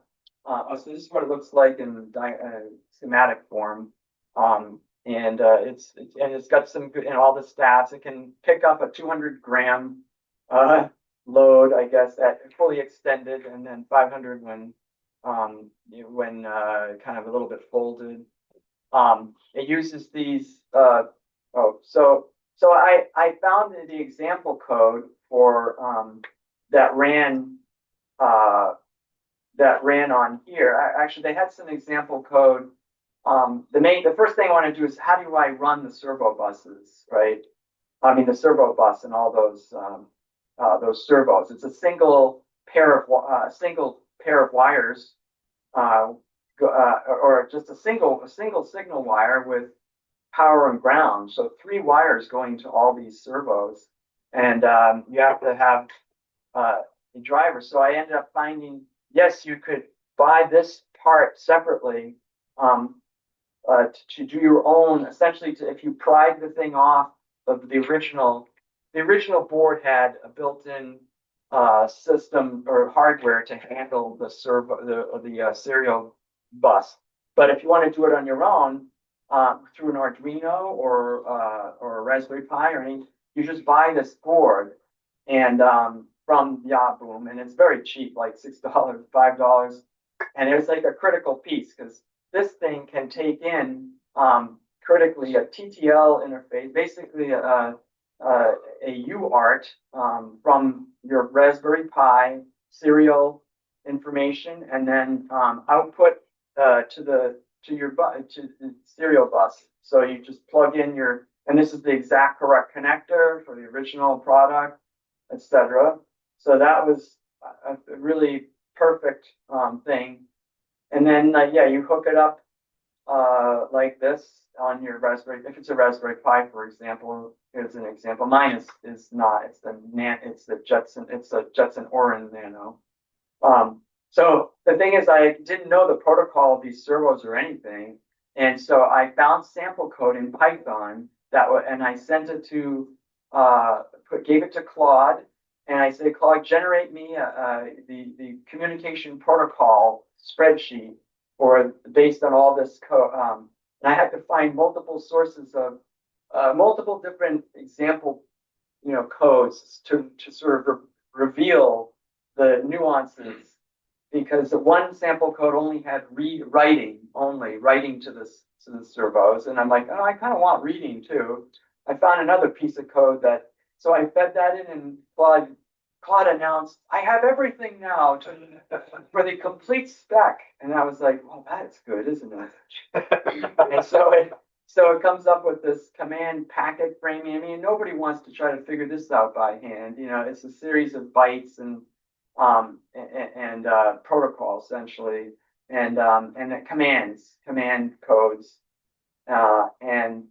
and then the baud rate. Baud rate is only 115K baud, not your typical 1 megabaud. Anyway, so then the next step was so the hardware was solved. Basically, put this on, connect it to the Jetson Orin Nano. Now I needed code, essentially the driver code.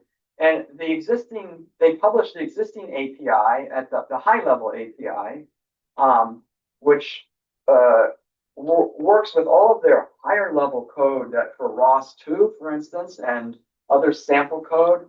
So I figured, okay, I'm gonna use this API and I'm going to use this exact same signature of all these APIs, and then have Claude write the code that will run on my Jetson or Nano. And so then this module here, called this library, the ARM library, will be perfect match for any other existing code, higher level code, ROS2 code, etc., that is expecting to be able to call this. And then any of the functions that don't apply anymore, that went to the no longer present board, like RGBs and other things, then I just stub those out so that they just do nothing and print a warning or something. And so that's how and then you're already seeing the video.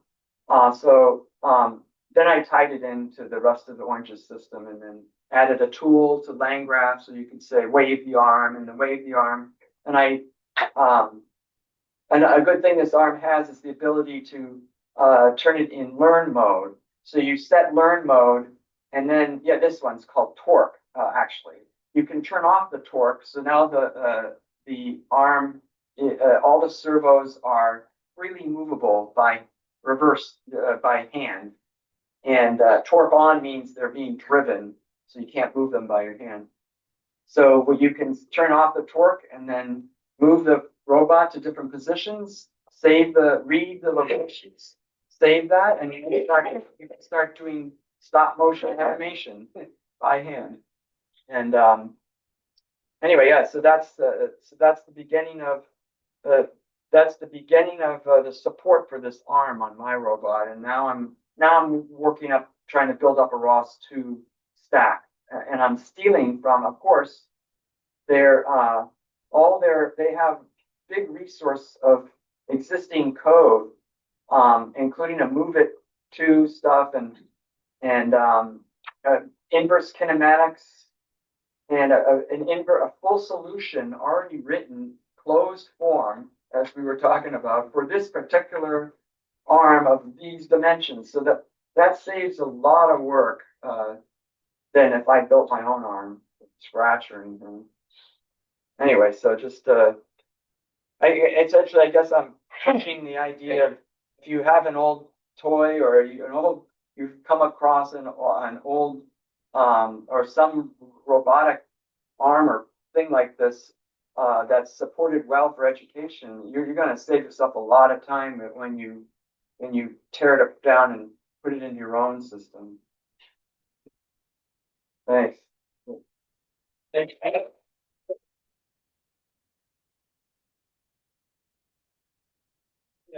If anybody else has a show and tell, if not, that is the end of the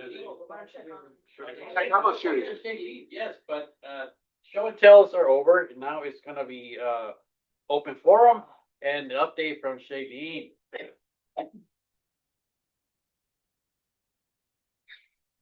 Hi guys, I'm still here. Not a lot of progress has been made though.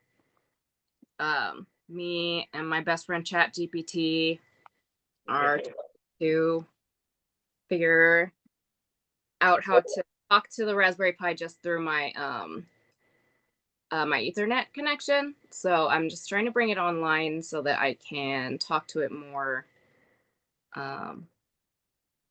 see what it wants. All right, so just to retrace our steps. So it did boot up. You saw on the monitor that everything was up and it was running? Yes. Awesome. Okay. It's a no-brainer. It was before. It's not now. Oh. No, I'm trying to get, I'm way behind. I put the Pi downstairs because it's connected to my router right now. I can't talk to it to get it connected to the SSH, which is what I'm trying to find out which. Did you set up the SSH from within the Pi? You have to set that up first before you can connect to it. Or when you initialize the operating system, it asks you, do you want to enable SSH? Oh yeah, what's the Pi setup? But you were able to boot though. Were you able to boot and see it on the screen? Not anymore. Or you. Good. So did it go out after you connected the Ethernet? So yesterday it was working fine and I was writing in Python, and then I decided to update Python from 3.9 to 3.14 or whatever the newest one is. During that process, everything shut down. And now to try to go in and like see what happened, it won't connect to the screen. So now I'm trying to. Yeah, it sounds like she needs a new image. You might want to it would be best if you have nothing that you wrote in there of any value. I would recommend reflashing your micro SD to a fresh copy. Yeah. And during that process, if you're using the Raspberry Pi imager, it will give you like a choice to set your password and log in, and I think it lets you enable SSH from that menu. Otherwise, you use sudo raspi config. That's it. Yeah. Sudo raspi -config, and then from there it has some choices like a menu, and then the menu interface options, I think, or one of those is there's some you could dig in there or ask ChatGPT. It'll tell you, and then you enable SSH. But the new image should be your critical thing to see if it's going to boot up and there's no hardware. It doesn't sound like you bricked anything through not through upgrading Python anyway. Yeah, you can always just the image and start from scratch. But yeah, first thing, just try to get your SSH to work. Gotcha. Yeah, Okay. get the system to boot first. Yeah. First thing is new OS. Yeah. Drop it in there. See the screen that verifies that your hardware is good. You don't want to skip Then you can do the other stuff. first step. The first step is get a working operating system, like you're saying. Yeah. Yeah, it's just so frustrating that it was working before, and now instead of making progress forward, maybe I'm just learning the stuff I didn't learn the first time because it just worked, I guess. Now, did you write any code that is on that? Did you do any work that you'll lose if you reflash? No, I work primarily with ChatGPT, so everything's pretty safe. Okay, good. Well, that's good. Yeah, just restart. So there's no loss to reflashing. Or if you have another card, you can reflash a new card just to notify the. Yeah, you can reflash another card if you have one. No. You have one, but if there's nothing to lose, then. And then you can enable those. Yeah, no, I'm gonna try to bring this thing in next month because hopefully it'll for sure be working by then. It'll 100% be right on. Yeah. Jurassic Park. We expect an update next week. That's a screen. Yeah. Yeah, gonna see you guys in person for sure. Okay. Good luck. All right. Sounds like a fun project. Can't wait to see what happens. Yeah, thanks a ton, everybody. You're very welcome. So yeah, this is open session now. You guys want to discuss? If not, that is pretty much the end of the meeting.